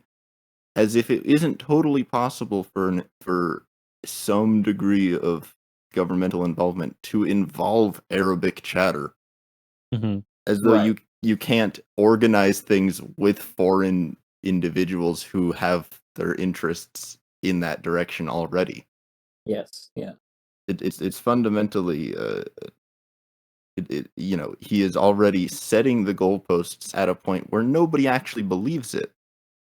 Maybe March Kelleher and her real life analogs would, but almost nobody, especially these days, who does believe, and I'm not one of them, but who does believe that 9/11 was a totally inside job, means that in the sense that, like, every single one of the pilots was was like an American trainee, and Yeah, everything right. else was constructed as a facade. Yeah. Well, I mean, like, you look at our relationship with Saudi Arabia now in the modern era, and they got MBS over there, whose uncle, Prince Bandar, helped plan 9/11, and we see MBS as like this wonderful modernizing force that we can work as, Mhm. as a partner in the region. Like, you're exactly correct, Will. Like, not every one of the 9/11 hijackers needed to be an American trained pilot for this to work. You could just put some money in the correct places or some propaganda in the correct places, and then they'll do the rest for you. And things like that have been done in warfare and counterterrorism or counter guerrilla operations for decades and decades and decades at this point. Yeah, and this specific exchange opens with, you know, uh, with Windows talking about reading Tacitus, who makes a case that Nero didn't set fire to Rome, so he could blame it on the Christians. Right. And Tacitus, I'm not sure how well liked these theories are, but since the Enlightenment, people have been saying that, oh, Tacitus was a mouthpiece for the you know the Senate of Imperial Rome. He was somebody who was there. He wrote all those books, and his books got copied to be propaganda. That's not an uncommon interpretation of Tacitus's histories and Mm, annals in this particular case. hmm. So in this, it would be a little bit on the nose for Pynchon, but hey, this book's a little bit on the nose for Windust to be the Tacitus for us. Yeah. Yeah, that makes a lot of sense. Yeah, and I think the book is a bit on the nose because he wants it to be because he's not giving us anything else, as I've mentioned a couple Yeah. of times. Yeah. Oh yeah, that's not a complaint. It's Yeah. yeah. It's actually kind of a nice pace, to be honest. I feel like you get a better view of like maybe the man when he's doing.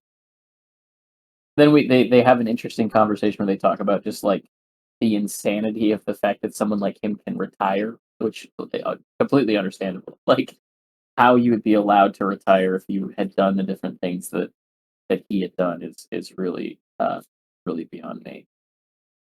So then we get just a really entertaining tableau of Maxine trying to buy a turkey, um, which is just such a perfect way for this chapter to end. And Yeah. is another one of these things that Pynchon has done over this book where he kind of depicts again like New York as a character. Like the scene earlier when someone drops their purse and then systematically everything gets looted out of it. And then like the purse itself gets stolen, and then she says, like, I hate it here, and then someone immediately just screams, then move! Yeah. Like this is very much an extended sequel to that whole thing. Um where yeah, she goes to buy a turkey for Thanksgiving, and then some yuppie is like crossing the line and hopping different places, and then someone from the back room throws a frozen turkey at him. Just absolutely brains him. He just brains him with a frozen turkey, and then everyone makes sure to step on top of his body as they're going to pick up their own food. Well, and also the old lady didn't want it because it touched him. Because it had touched him, yeah, even though she was presumably going to be cooking the turkey. Yeah. And then we get another just joke in the middle there of Rocky buying Squanto's Choice authentic old time wasp recipe, um, fucking stuffing that's made out of like 30 or 40-year old Wonder Bread. Wonder Bread, or 70, 70 years she old. says. Yeah. Yeah, 70 years. It has to be broken up with a jackhammer.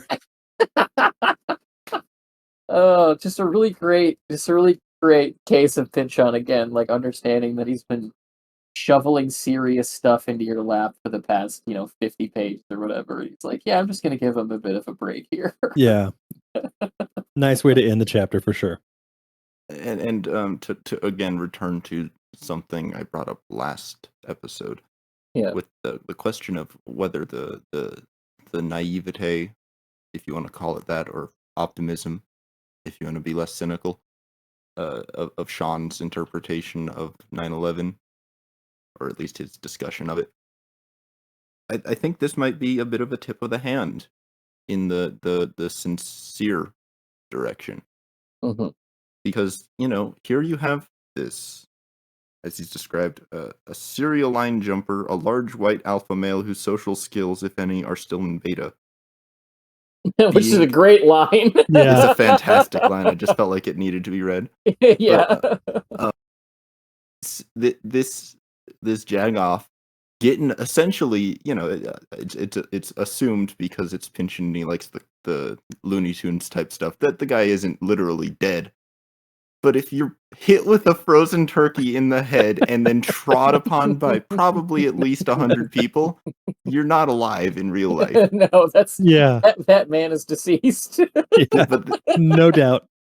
But that is, in the symbolic sense, New York triumphing over a transgressor.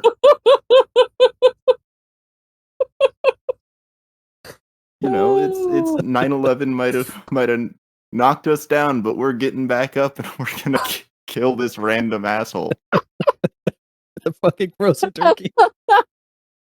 And I think there's probably a more cynical interpretation of it too, because it's the old time wasp recipe, and he's being killed with Benjamin Franklin's favorite bird. But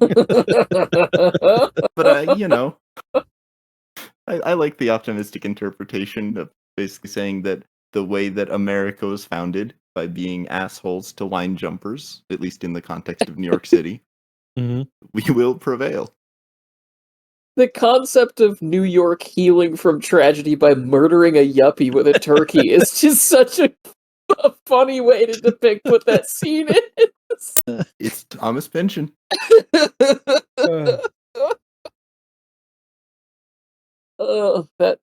That description you just provided will really. I think the next time I read this book is going to make me laugh even harder because of it. I'll just remember that. Yeah.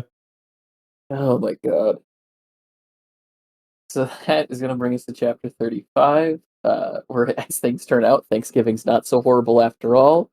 I love the description of the fact that Elaine is making food that is old fashioned, or how does it described? A form of time Form travel. of time travel, yeah. Yeah. To describe her food, and that Brooke has apparently has a penchant for creating over elaborate food.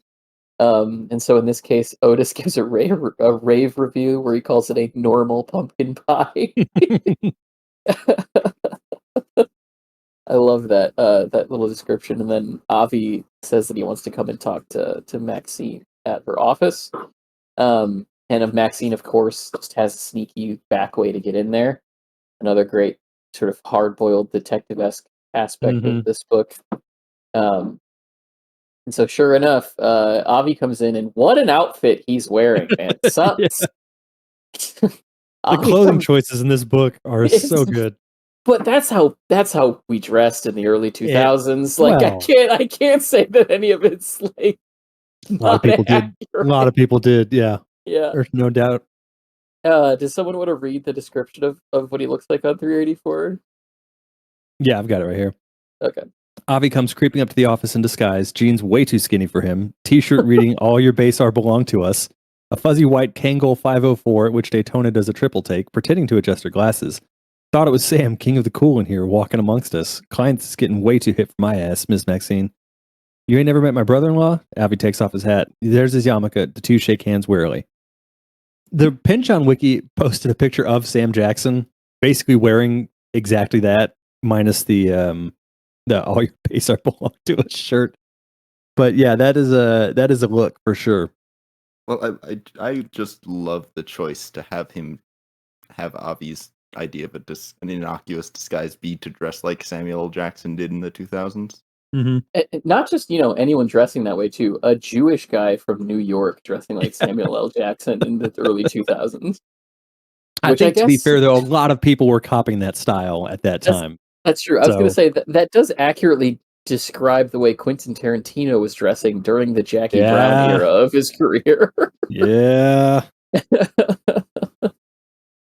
So Avi goes up to the office, and once he is there, the two of them get to talking about the fact that firstly, Gabriel Ice wants to hire Maxine, to which she flatly refuses. Good for her. Mm-hmm. But also that Avi is unhappy, and I love Oh my god. I love the way that she makes fun of him when she says that he's not enjoying his job. It's so funny the way it's depicted as him being unhappy. I'm trying to find where it is on 385. My job, well, that's the other thing. Ooh, somebody's not happy in a voice she likes to use in the street with screaming toddlers she hasn't necessarily been introduced to. Of just the most mocking way to respond to that. But yeah, and it turns out that Avi has discovered that somebody is taking money from the company, which we've already learned from earlier in the book is Gabriel Ice. That Gabriel Ice is embezzling money from his own corporation, and that's likely to get him in hot water with the FBI later on. But Avi, who may or may not have connections to Mossad, is also just as just as upset to learn it, and it's very clear that things are not not going too well at Hashlingers for some of the newer folks. Now that it's sort of become a inside corp. Avi talks about how like Hashlingers would be the paranoid ward if the entire city was a mental institution. Uh, and yes, it's a line here that says, "Help! Help! The enemy! Look, they're out there. They're all around us." Like being back in Israel on a bad day. Um, just yeah, it's just clear that it's sort of all kind of falling apart, and now that Gabriel Ice has kind of served his purpose, so to speak, that it's all becoming paranoid, sort of schizophrenia, when that wasn't the case before. Yeah, and I also like how we're reminded that Maxine is a very good fraud investigator, in the fact Yeah. that as soon as Avi mentions this, she sees it immediately and clocks it. Specifically, the line where she's yes, contemptible enough, but now he's whining about dishonest employees. Oldest con in the book. He wants to pin it on some poor schlub who can't afford a good enough lawyer. My diagnosis: classic fraud. Your employer is a fraudster. That's 10 billable seconds. I'll send an invoice. We're getting back to the hard boiled, noirish kind of stuff. And I Yeah. love Maxine is in her element, but she's also just kind of frustrated because at this point she's got much bigger fish to fry and doesn't really need to be bothered with this kind of, really banal kind of situation. And just like, yeah, I understand. Yeah, it's right there. How do you not see this? Yeah, I would absolutely read a sequel to this book where it's just Maxine investigating a case, just because of how just fun of a character she is and how intelligent of an investigator she is. It's just she's so great. Yeah. Any other thoughts from their conversation that anyone has? Well, I can't pull anything out of it thematically, but just in I'm not as convinced that this is like a very self-conscious signing off from Thomas Pynchon, the novel as a whole. Sure. But if it is, then I struggle not to point out that we have this line of if the city is a nut house, Ashlingers would be the paranoid ward. When in Thomas Pynchon's first novel, V, which I've been on the record saying I don't particularly Favorite book. like. We know. Yeah, it's your But- favorite one. In fact, I think you actually said that it's the best book that's ever been written. Yep. I'll find that sound quote and I'll put it in. Yeah, 100%. Well, a pretty major plot point is somebody being broken out of the psych ward at Bellevue. And I think one of the characters is put into like the specific paranoid wing or something in V. That may be a false memory, but it does seem pretty resonant. Well, I'm reading it right now with a coworker, so I will let you know. After that little conversation between the two of them, Maxine wakes up to notice that there is still plenty of construction noise going on. You imagine that it would have stopped, but there's no reason to now. Giuliani's got a lot of public funding. Why not put it into construction and redevelopment project? Mm-hmm. But we do figure out that Driscoll and Eric are headed out to the east side, going to Williamsburg. This would have been around the time that Brooklyn was still like dirt cheap to live in because it was seen as an undesirable place to live in unless you were part of the like Haredi Jewish community there. Obviously, that has changed completely, and Brooklyn is now like the cultural hipster mecca of the United States, if not the world at this point.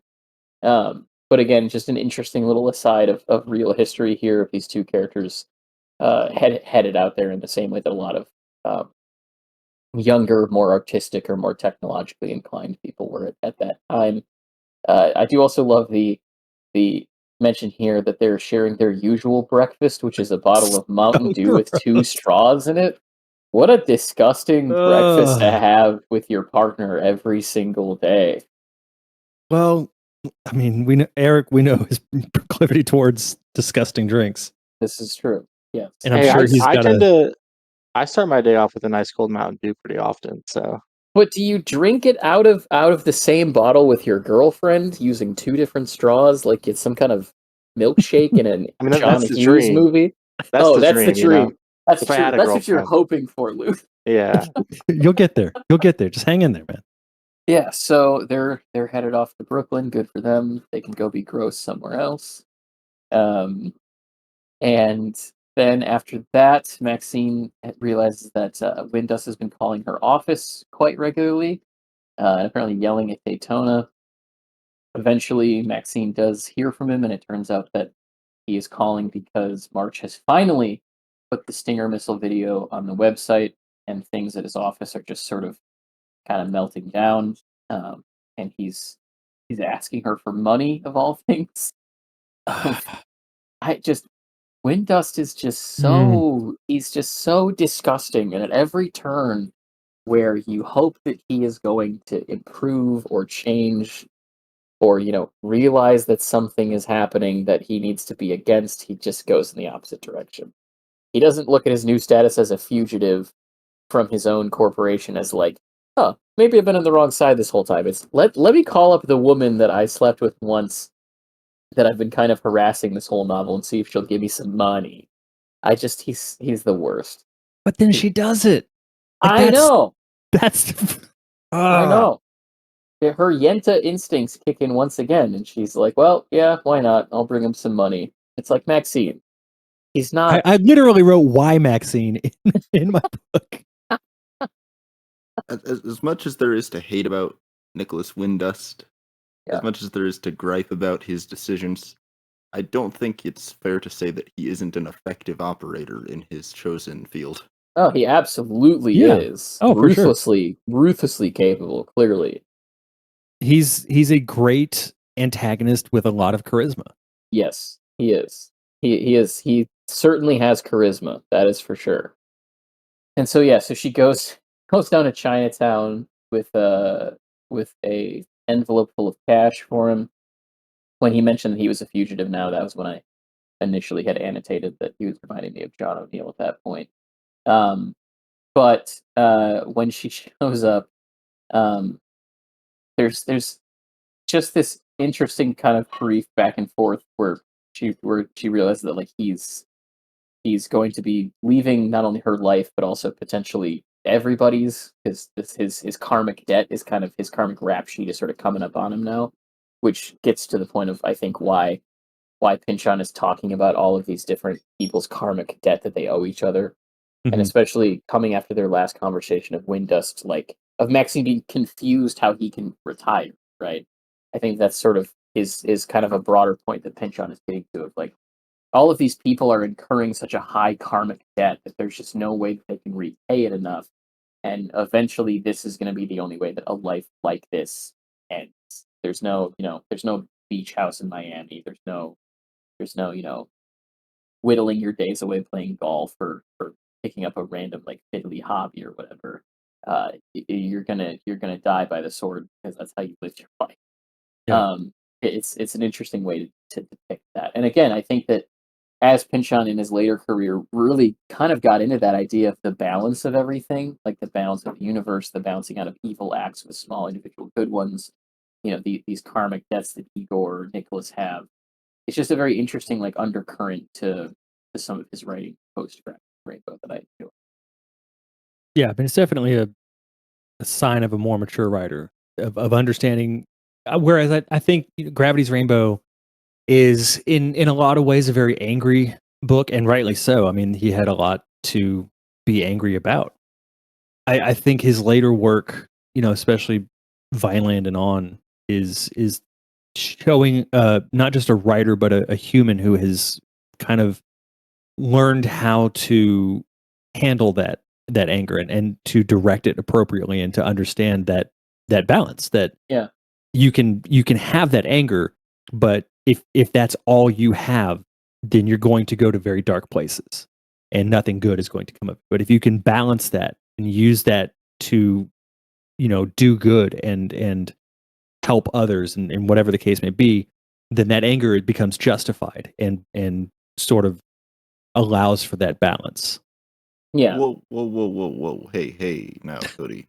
Are you implying that staying up for weeks on end with speed and LSD to write like a fever dream screed against the powers that be is not a healthy way to cope with your frustrations? It is if you're of the appropriate age to do so. And I think he nailed that time frame. And then, that's done and we move on, we move forward. Yeah. You have your misspent youth full of LSD and speed. And that leads to a line like an army of lovers can be defeated. And then you grow up a little bit, and then when you get older and you stop doing the speed, maybe you still do the LSD. You end up with a bit more of a balanced out opinion. Like there's a giant karmic balance to the universe, and small individual acts can help tip the scales, like you get at the end of Vineland. And then you write a nearly 600-page book that can be interpreted as George W. Bush did 9/11. Yeah, exactly. Less anger.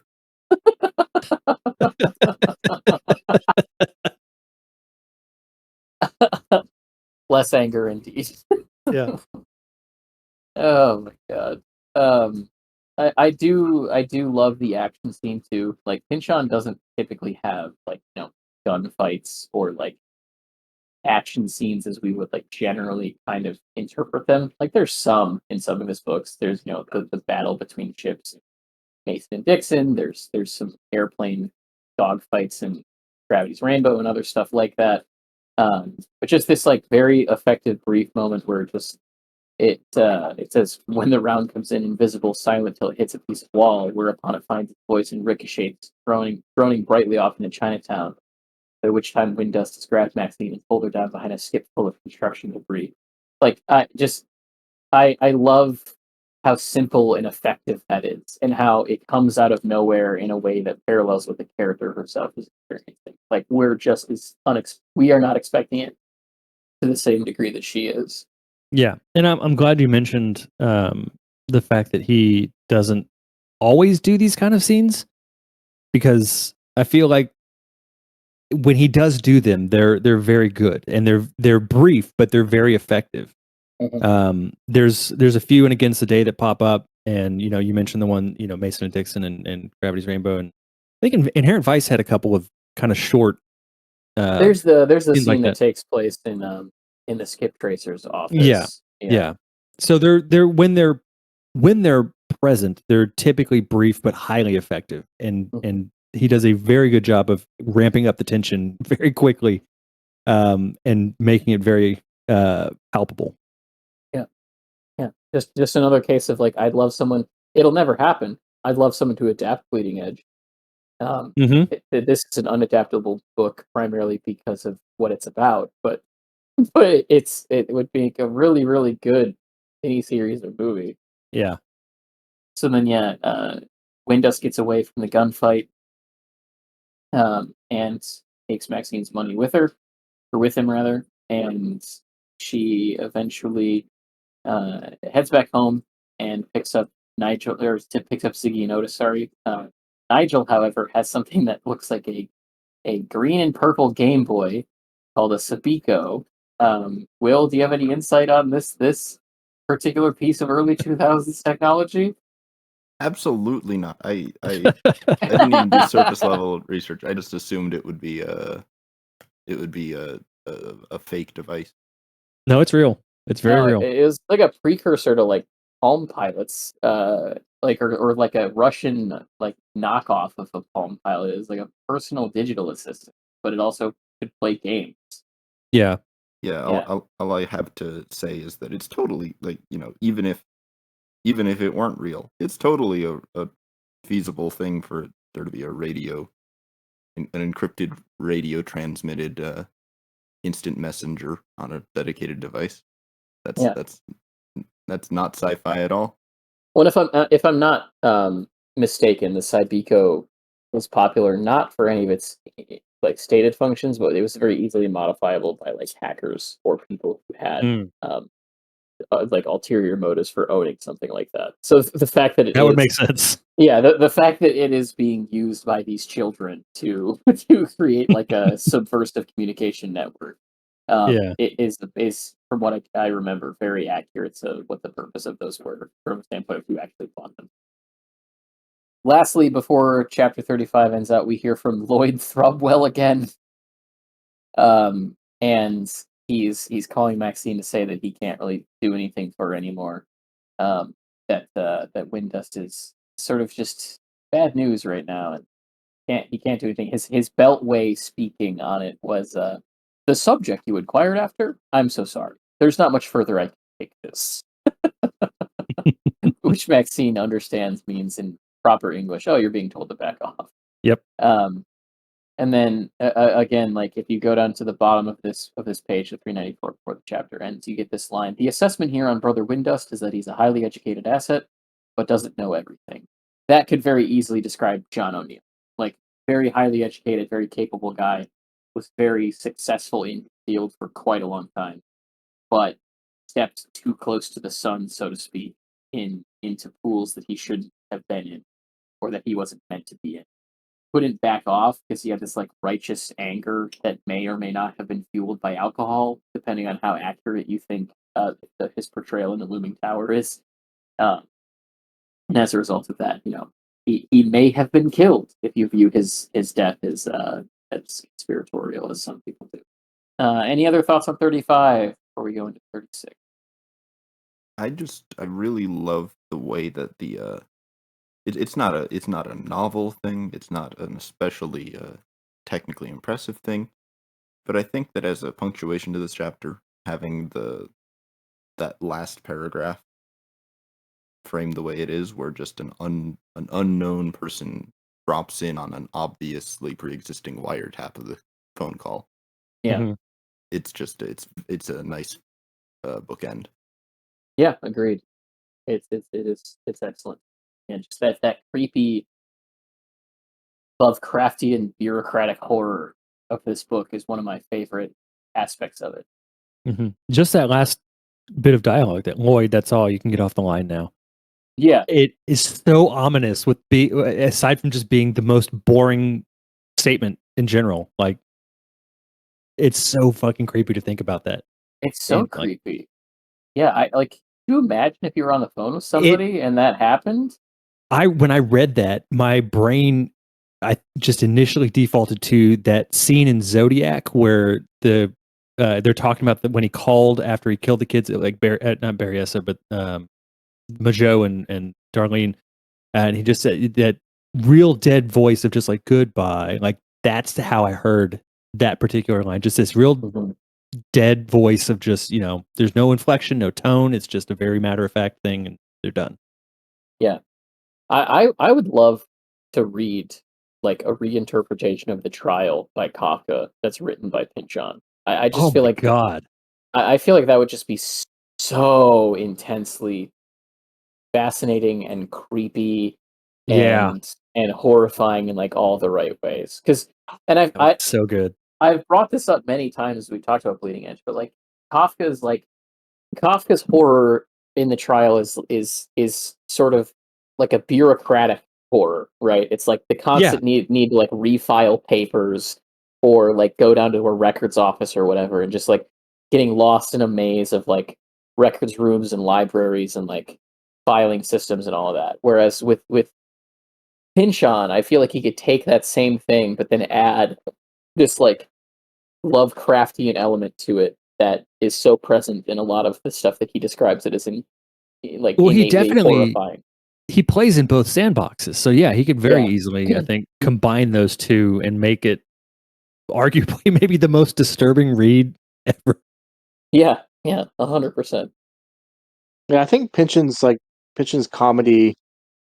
'Cause, like Kafka can be read as comedic, as being funny, and a very it's very dark, obviously, and I do agree that there are horror elements, but it could also make you laugh, and I do think that Pynchon is kind of similar in that way. Yeah. Where he puts Yeah. characters in situations that are both horrifying and somewhat hilarious. Yeah, in the penal colony is one of the most darkly humorous stories I've ever read. Of just this guy giving a tour of all these different torture machines they have in this penal colony to ostensibly a tourist, and then in an effort to demonstrate how one of them works, accidentally turns it on Mhm. and is tortured by it, but experiences such pleasure at being tortured by this machine that he loves so much that he dies in pleasure as opposed to agony. It's there is something very darkly humorous about the way that story is written in a way that it makes me feel very uncomfortable. Yeah. And before we move on, I will say, based on just a couple of random things you've said throughout this chapter, and I don't think there is anything in Against the Day that reflects the trial but Pynchon. Mhm. I do think that you will enjoy Against the Day quite a bit. Okay. Okay. Good to know. Looking forward to it whenever we get there. So, chapter 36, if no one else has any thoughts on 35 that they want to share, begins. Uh, I like how it says, some holiday season someday, which is really kind of a depiction of what it feels like to exist in the world after Halloween, but before New Year's Day. Yeah. Of just yeah, it's just a day and everything's kind of the same right now. Um, we get this description of a reverse Christmas Carol where Scrooge is the good guy for a change, and this just feels like just the most clear cut capitalist propaganda nightmare that would, if any time, exist after something like 9/11, where you need to convince people to go out and spend your dollars and get the economy running and don't stay inside, and it is certainly a precursor to the way in which every aspect of our identity or culture or tragedy or trauma or anything like that is just spun into just mindless consumerism that has Yeah. also increased tenfold to a really terrifying degree. um and we get a note that every time Christmas and Hanukkah roll around, Maxine starts seeing parallels to this fake story in her own work, where the ostensibly good guys are actually the bad guys, and the bad guys are the ostensibly bad guys are the good guys, and so on and so forth. Until eventually, we get a trip to the only unyuppified bowling alley in the city, which exists at the Port Authority bus terminal. Which I think, if you want to find the last bastion of ungentrified New York, the Port Authority bus terminal might be it. I I don't Yeah. know how Yeah. you'd manage to make that into a gentrified area of the city in the modern era. And there she runs into Felix Boingio, who's going to go down to Florida to get away from the weather in Montreal. Um, and he kind of goes back and forth here with him about once again bringing up what may have happened with Lester.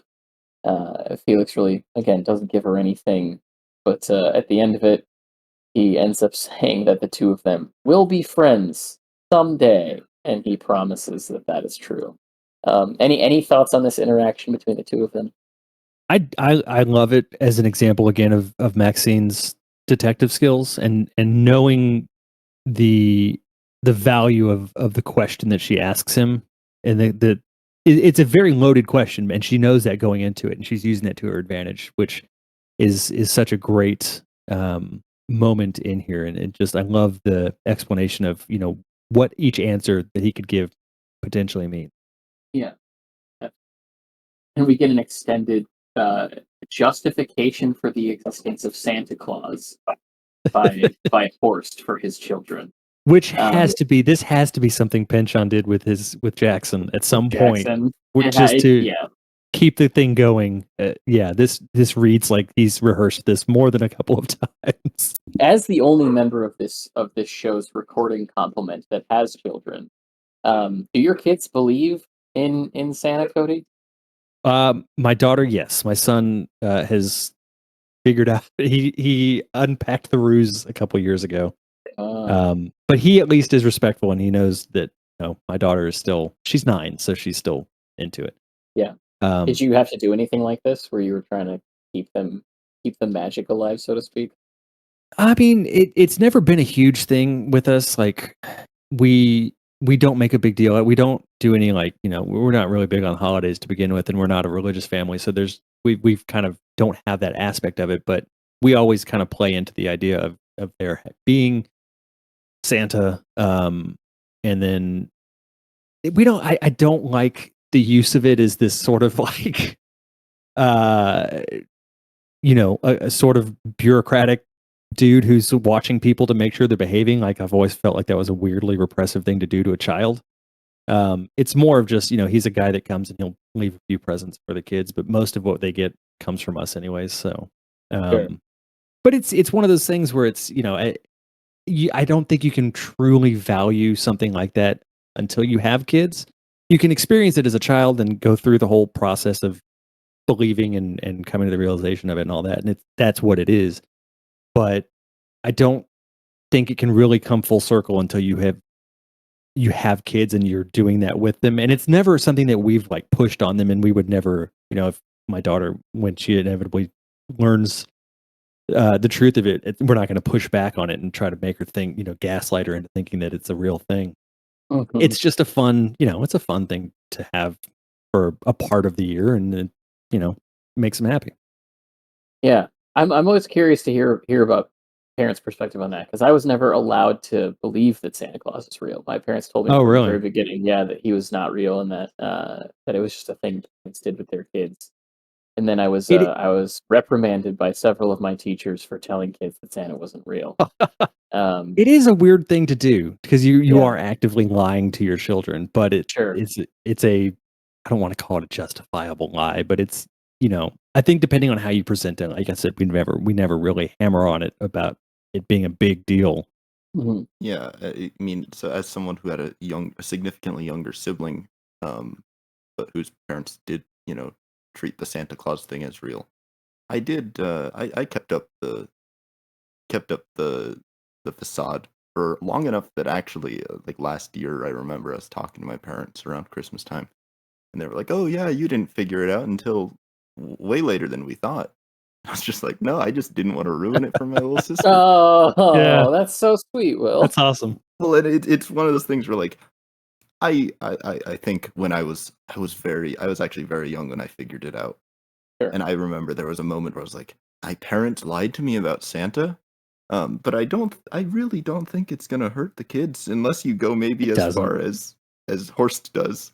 Yeah, I think when you Horst is start like- really, He's actively attempting to convince them that this is a Yeah. real thing.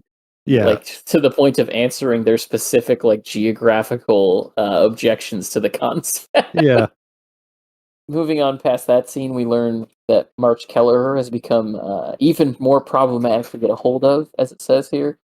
She's never at home.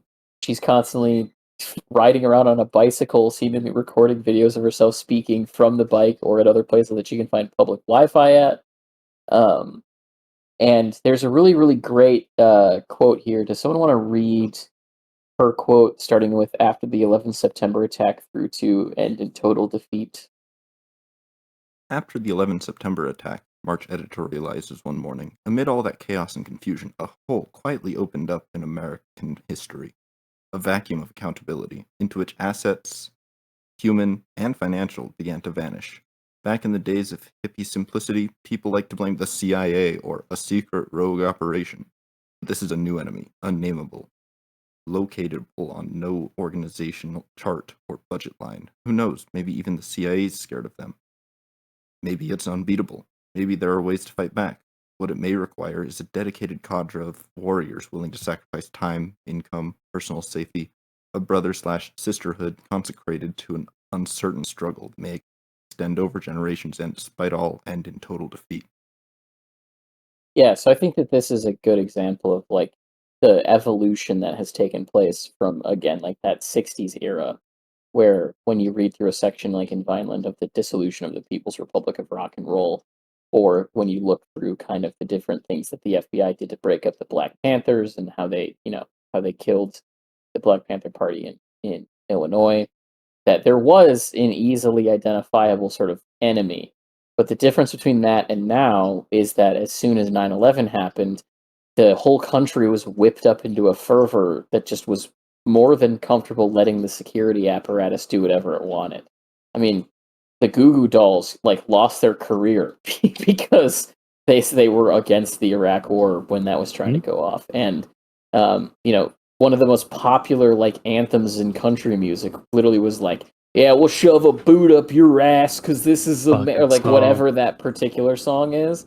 Like it truly allowed for this this black hole of responsibility or accountability. I love the way that he puts it, and I love the way that he puts it in 2013 when he's writing this book, because that black hole didn't start to disappear until like 2017, like when the broad American public was like, yeah, no, these wars were actually a really dumb idea and serve no purpose and like have just sort of been like a drain on everything that we've done.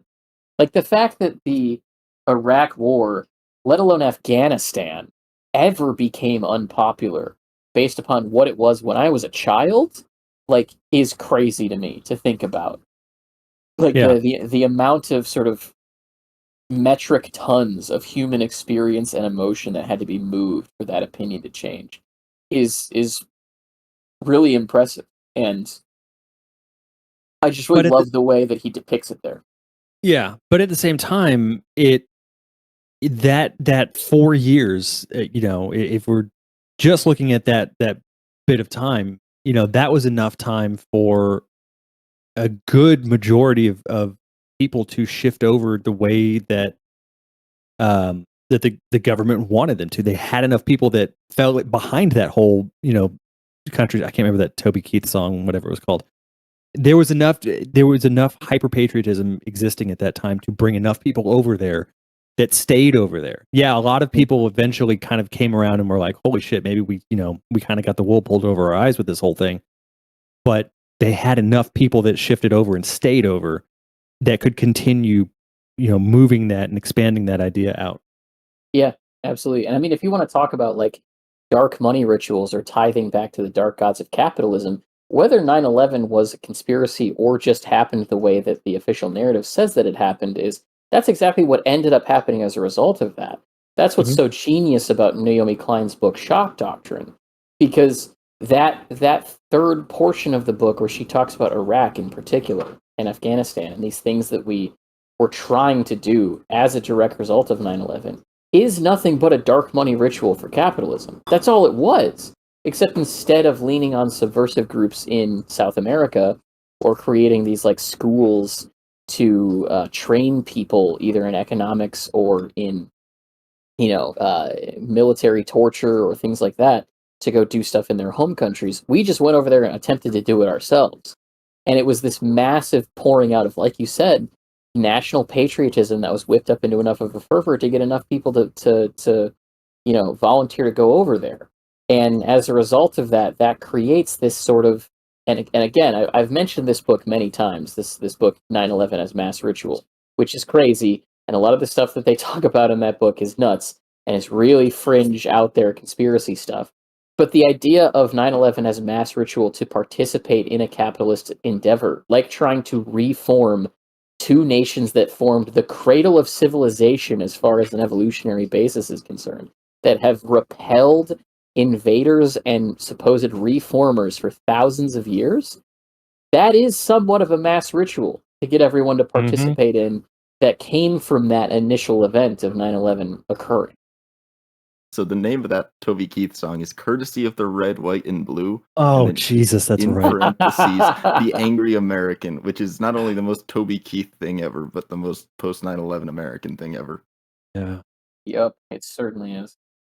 Yeah, so Virva and Gabriel Ice have broken up, and there's not really too much else to do with this, really. It's just a note that they're no longer sleeping together, that Virva still feels sort of shame over the fact that clearly Gabriel Ice didn't actually think of her the way that she thought he did, and then also that she kind of blew the chance for her husband and her to have this, this big elaborate house, which is really more so what I think this section is depicting is like what Yeah. she actually finds important, what she is pointed toward. Yeah. So this concept of like, yeah, well, he stopped, he stopped fucking me, and that's pretty rough. But even worse is that I did this, and in the process, sacrificed my giant house that I could have owned in Manhattan if we had sold our products.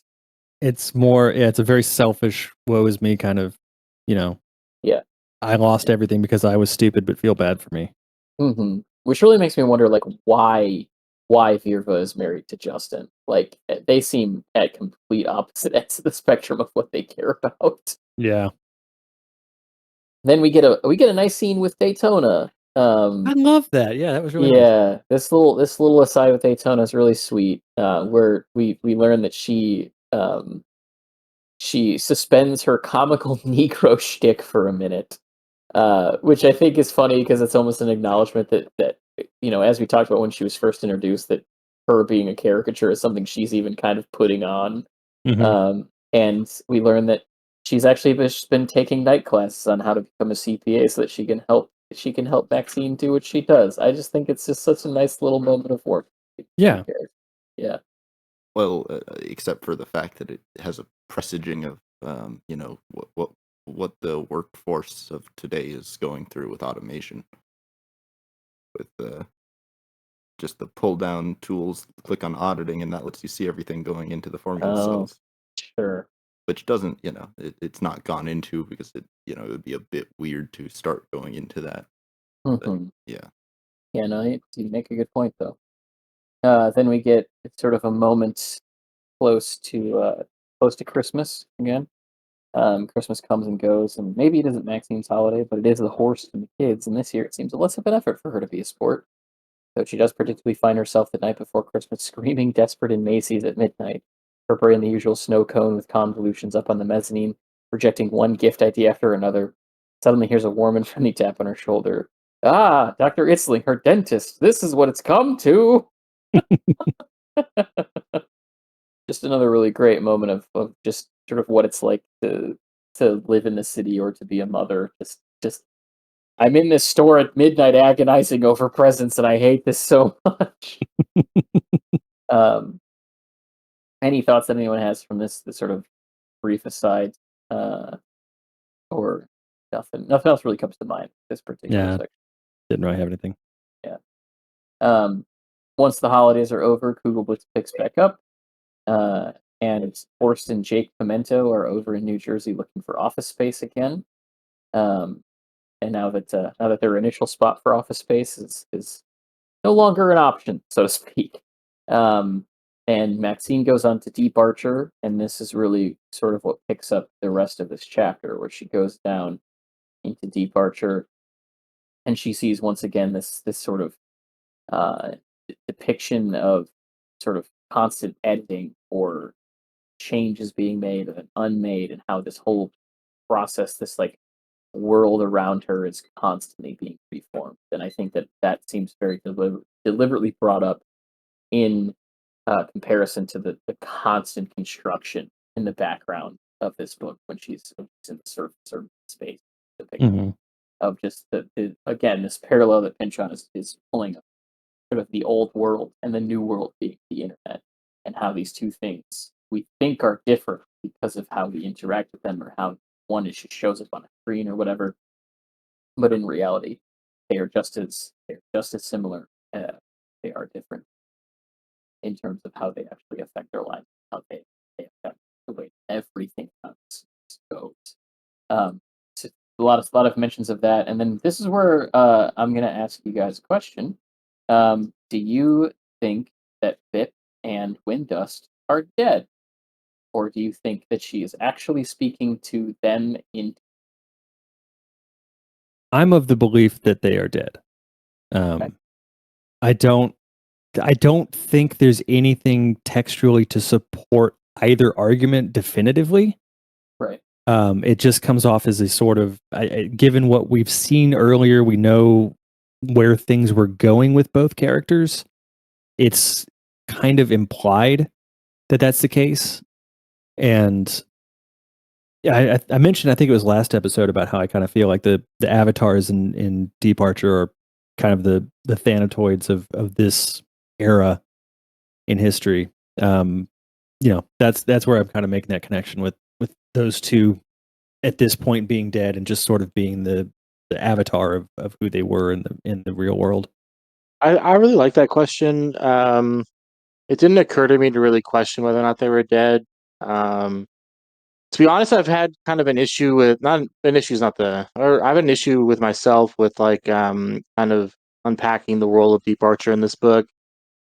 From what I remember of this time in history and the level of technology that was available, it does seem like Deep Archer is a bit of a anachronism in terms of what computers could pull off in 2001. And the internet speeds required and the computing uh strength that Deep Archer would require seem to be kind of a bit ahead of its time. Um, and yeah, I mean, I don't, because it's a work of fiction, obviously, so it doesn't have to necessarily follow the rules of the real world. But I don't necessarily know how, from a logical point of view, how they would be dead and alive in Deep Archer. Sure. There is the whole thing in sci-fi with like uploading your consciousness into a computer and stuff, which is a pretty big trope, especially nowadays. It's kind of gotten to be a bigger and a bigger thing with sci-fi, that particular trope. Um, I believe it's. I mean, it's definitely possible that they're dead. I also think it's definitely possible that they're alive and just kind of logging in and all of that. I mean, VIP especially. Like I don't. Maybe it's just the fact that I've played slots at casinos and never really won much money, but the whole him making a living off of slots seems particularly out there and implausible and stuff, and that it does kind of. I don't necessarily know why I associate Las Vegas with the afterlife or something like it, but just kind of seems more likely to me that Vip would be dead because he does seem to be kind of living a life that seems more like fantasy than reality. But yeah, I mean, like I said, I've been kind of struggling with Deep Archer and everything in this book, and kind of trying to wrap my head around it and everything. So, directly responding to your question, Kate, I just want to get that out of the way. I think that Vip has enough enemies that I basically assume that, based on the fact that he's somehow coming ahead of the slot machines, which are literally regulated to not do that, Mhm. that he is at the very least in some kind of delusional fantasy, if not dead. Windust, based on how vague he is and how much, like, because yes, he's vague in real life and on the phone and stuff prior to this, but he doesn't like say things like "I don't know," and that that a lot is made of that by Maxine in this scene where he says so. He's not the kind of person who is honest about the things he doesn't know about. He would much rather convolute than pass along confusion, I guess. Sure. So my read on Deep Archer, though, to respond to what you were saying, Luke, is that it kind of feels like Pynchon started out by writing a very like impressionistic interpretation of what it's like to be, as we discussed earlier, like when it first appeared in the book, a click hole. To just kind of get lost clicking on links and to see what's around. And at some point realized that he could segue that into discussion of MMORPGs and the world of social media crossed with Second Life and all of those things, and at the same time tackle those ideas that cyberpunk literature in the 80s really mulled over. And in particular, this scene discussing the desert. It's so the discussion of hooded people in the desert with melisma of desert wind. I never played the game, but Luke, maybe you did. Journey. Yeah, exactly. That's exactly what I was thinking.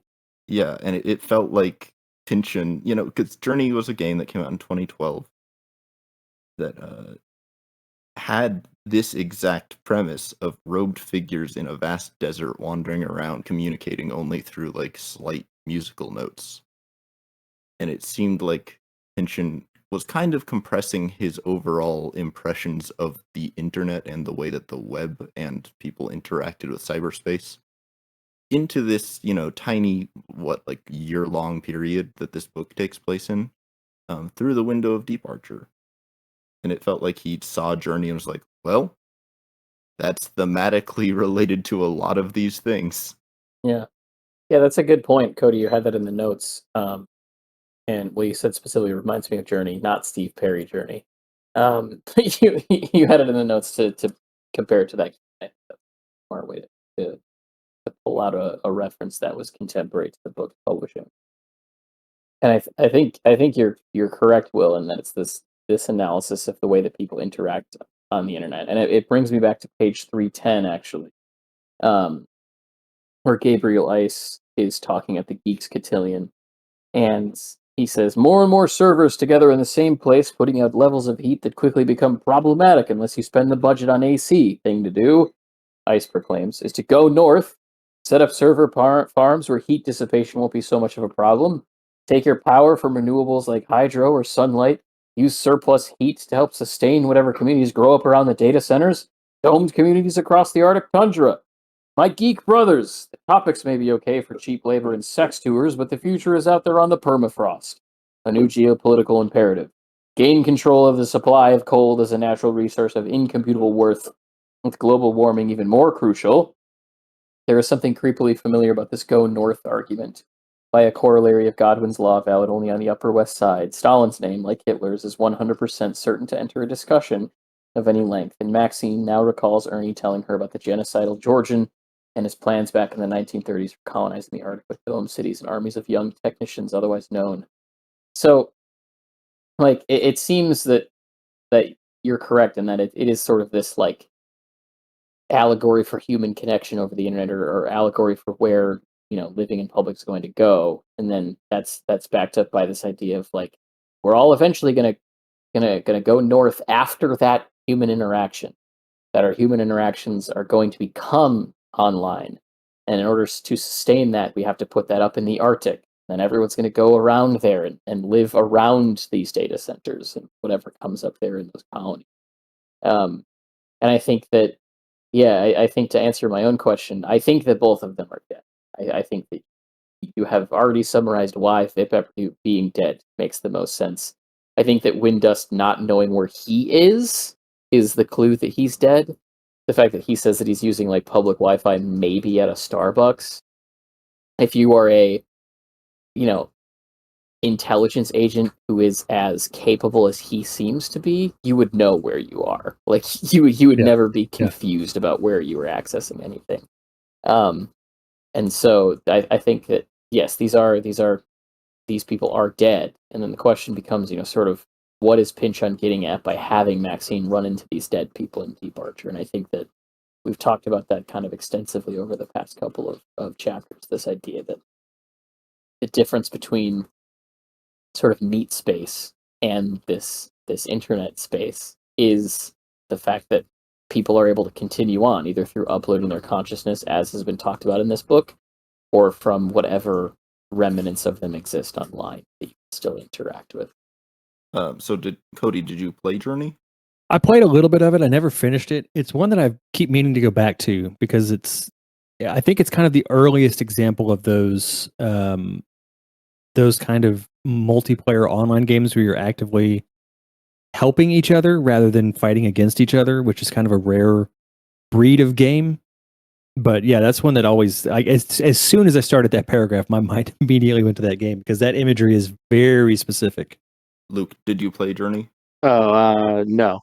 Okay, well, so I'm only interrogating because basically, when it came out, I remember a lot of people talking about the game in terms of basically saying, in kind of what you were getting at, Cody, that it had been a long time since they played a multiplayer online game that made finding other people feel anything close to what it's like to meet a friend or Mhm. to find a new friend.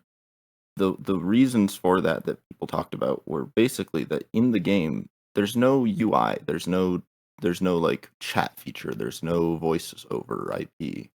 You're not talking to the other person. You can do like a little bit of a musical note kind of thing to try and get at something. But basically, you would just kind of randomly run into another player and you could work together, but you didn't have to work together. You could just keep on going your separate ways. And it was that specific desertification, the true isolation from other players that made that very limited interaction. Even if it was just walking past each other, or even if it was just like, hey, help me get on top of this weird little dune. It made it feel special. And in that contrast from the way that Deep Archer is portrayed in the beginning of the book, where every single thing is a wonder because, hey, someone made this. And the way that the gentrification swept through and destroyed all of that genuine insight into human relationships and brought everyone back to this very, kind of stereotypically Paleolithic image of what it was like to form society. Mm. I'm choking up because it's a really sweet kind of thing. The Mhm. way that Pynchon told that evolution of Deep Archer. Yeah, it is such a fascinating aspect of this book. If no one has anything else, that's going to bring us to funny moments. Was there any that anyone had? One that really stood out to me was after the attempted assassination of Windust, Maxine goes to pick up her kids, Mhm. and she runs into what is at this point basically a stock character in anything set in New York City, where uh, people are waiting to pick up their kids, and there's just the other mother in line who just talks your ear off about something you don't give a shit about. And Maxine's response is to, Scott is still struggling with his Aaliyah, with the Hebrew running the other way. We're worried now it's making him dyslexic. Maxine just goes off. Why not go off Torah and choose a passage from, I don't know, Tom Clancy? Not really that traditional, true. I'm not even, I guess, Jewish, but something with, maybe Ding Chavez in it. Noticing after a short time lag that Robin is looking at her funny and people are beginning to edge away. It's just a great twist on that trope. Yeah, Mhm. just like what if you actually like responded in some way to those people? Also, the concept of someone for their bar mitzvah getting up on stage and reading something from like Hunt for Red October instead of like whatever the Torah portion is for that Shabbos is just really funny. Yeah. It would be a disturbing thing to overhear someone saying seriously. Would be Jack Ryan pulled the gun from his holster and just It would be going funny to off on watch that. everyone in real time slowly coming to the realization of what's happening.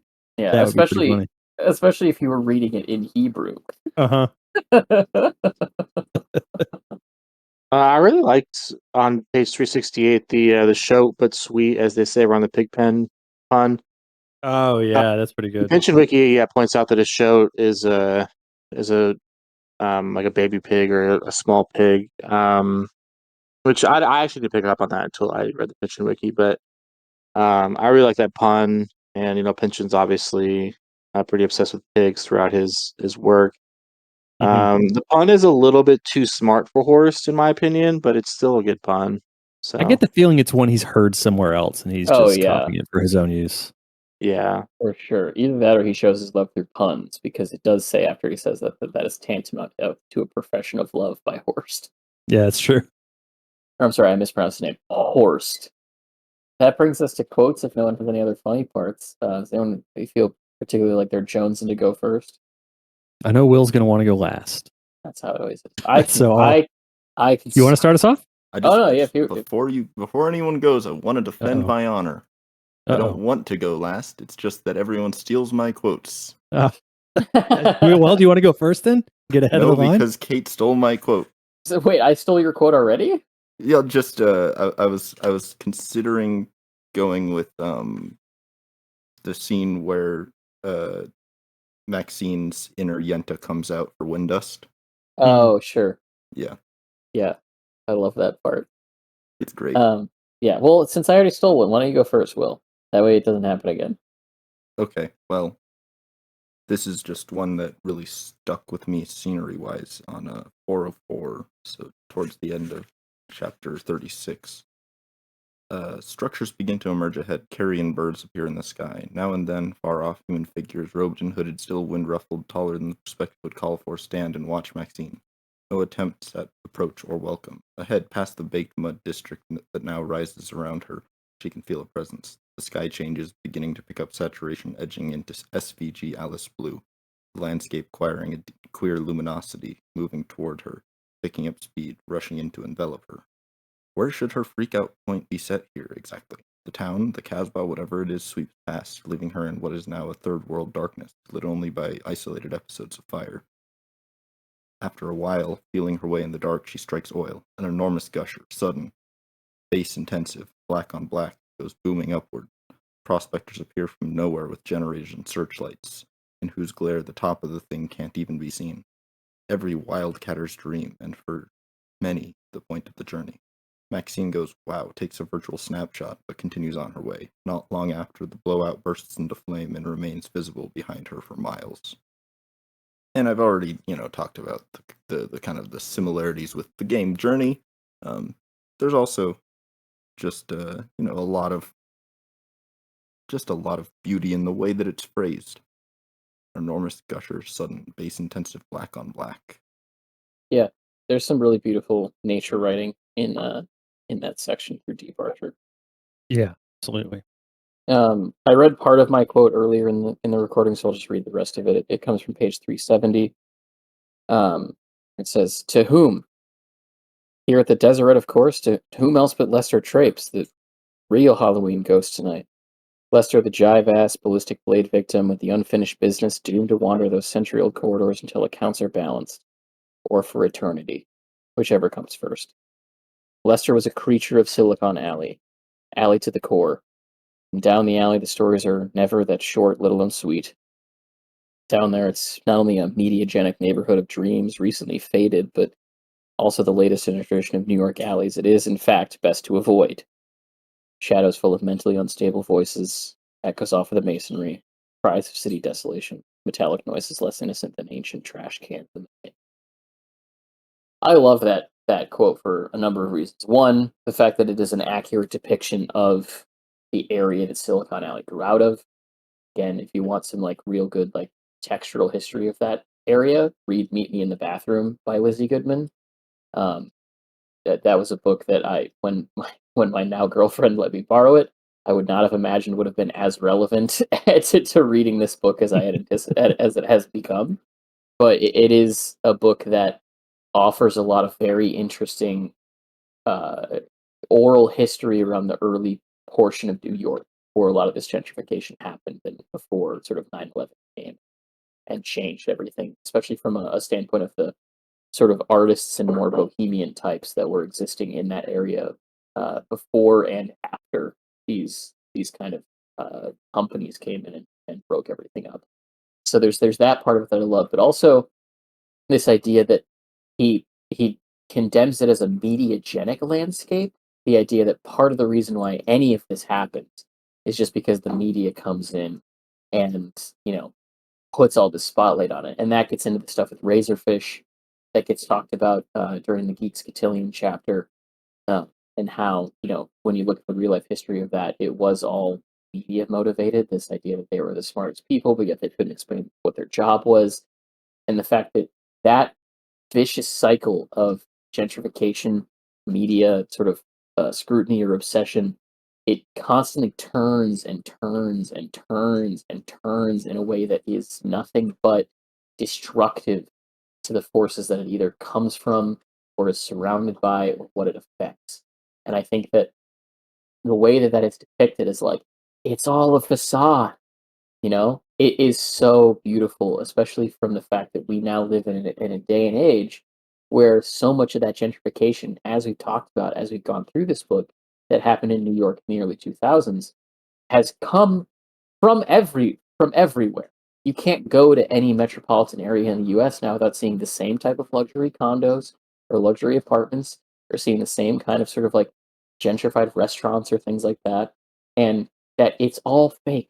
It's all fake in the same way that Mhm. Cornelia wants to go to these Jewish delis or Jewish delicatessens that are anything but authentic, and that Maxine is able to see it is such a impressive way to kind of put all of that together. And while the ghosts of that gentrification may not always be a literal body, in the case of Lester Trapes being ballistic knife in the Deseret, there is always a human cost associated with that. And that's something that Pynchon writes about time and time again through his writing. Whether it's all the stuff about the land development in LA and Inherent Vice, or the gentrification stuff here in Bleeding Edge, or the land developing stuff in Mason Dixon. It's a constant theme through his work, but this is a case where he is really focused on the human toll and examining it from a perspective of one particular life claim. And I love it so much. I'm actually going to go next because I think mine, in a way, piggybacks off of that. So mine is on page 379. This is after uh, Maxine gets home from meeting up with Windust, of which, as usual, there are not enough. She threads among the daily bunches of flowers on the sidewalk, which will be cleared in a while. The list of firefighters here who were lost on 11 September is back someplace more. It's kept back someplace more intimate, out of the public face. Anybody wants to see it, they can ask, but sometimes it shows more respect not to put such things out on a billboard. If it isn't the pay, it isn't the glory. And sometimes you don't come back, then what is it? What makes these guys choose to go in, work 24-hour shifts, and then keep working, keep throwing themselves into those shaky ruins, torching through steel, bringing people to safety, recovering parts of others, ending up sick, beat up by nightmares, disrespected, dead? Whatever it is, would Windust even recognize it? How far has he journeyed from working realities? What sanctuary has he sought, and what, if any, given? Tying it to what you were talking about, Kate, like this is, for as much of the book as we've talked about the evil that these people do, and that the powers that be do, there are wonderful and amazing people that get lost in all of that because of that. The focus shifts onto the bad and the evil there, but we forget about the people who made sacrifices, whether it was the sacrifice of their life to go in and save people, or just the sacrifice of their life to help rescue people that didn't cost them their lives, but they gave their time, they gave their effort, their energy, and the repercussions of doing that work, the trauma that you deal with just from being there and helping, is something that I think kind of gets forgotten about from time to time. And if it doesn't get forgotten about, it gets kind of almost bastardized into a disgusting way, like with the mention of, you don't need to put that on a billboard. We don't, we definitely need to recognize these people, but we don't need to promote it in a way that makes us gain. We just need to recognize the things that they did and the sacrifices that they made to, in these situations. And it's a brief little section of this chapter and of the book, but it's such a powerful one to really kind of step back and take a minute and think about those people and everything that they went through and have continued to go through in some cases. Yeah. Yeah, I think the stuff in this book that happens after the towers fall is very focused on the human cost of things in a way that is very effective for Pynchon. He talks about big ideas a lot and like big things and concepts, but this is a case where he has certainly really nailed down the individual human toll, which gives you the same degree of like anger or frustration as a lot of the other stuff that he writes about does, because from the lens of this book, it was all a false flag, to borrow Will's phrase from earlier. There's just a series of them, so it was death for the purpose of nothing but in a way, be getting more death by the wars and everything else Mhm. that it caused the justification for. Yeah, so my quote comes from 371. Note to self, huge Igor, who must know what the fuck this is all about. Scribbled illegibly on a virtual post-it, stuck on a little frequented brain lobe it presently falls off of, there for marginal nagging value at least. So I like this quote just because for personal reasons, I'm ADHD.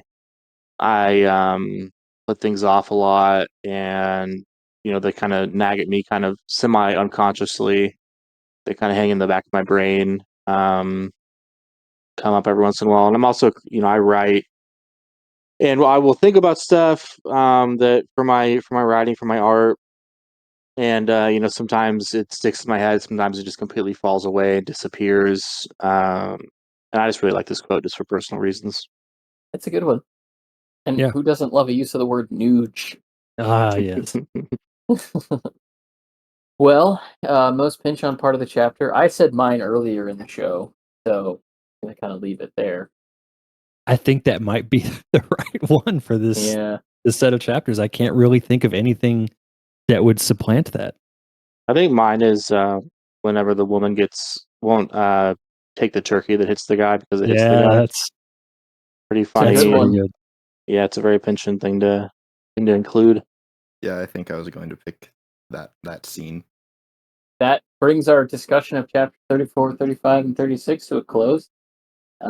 As always, if you thought this show was worth $1, we would love to have it. We are on Mapping the Zone on Ko-Fi. That is our partner for any donations that you want to send our way.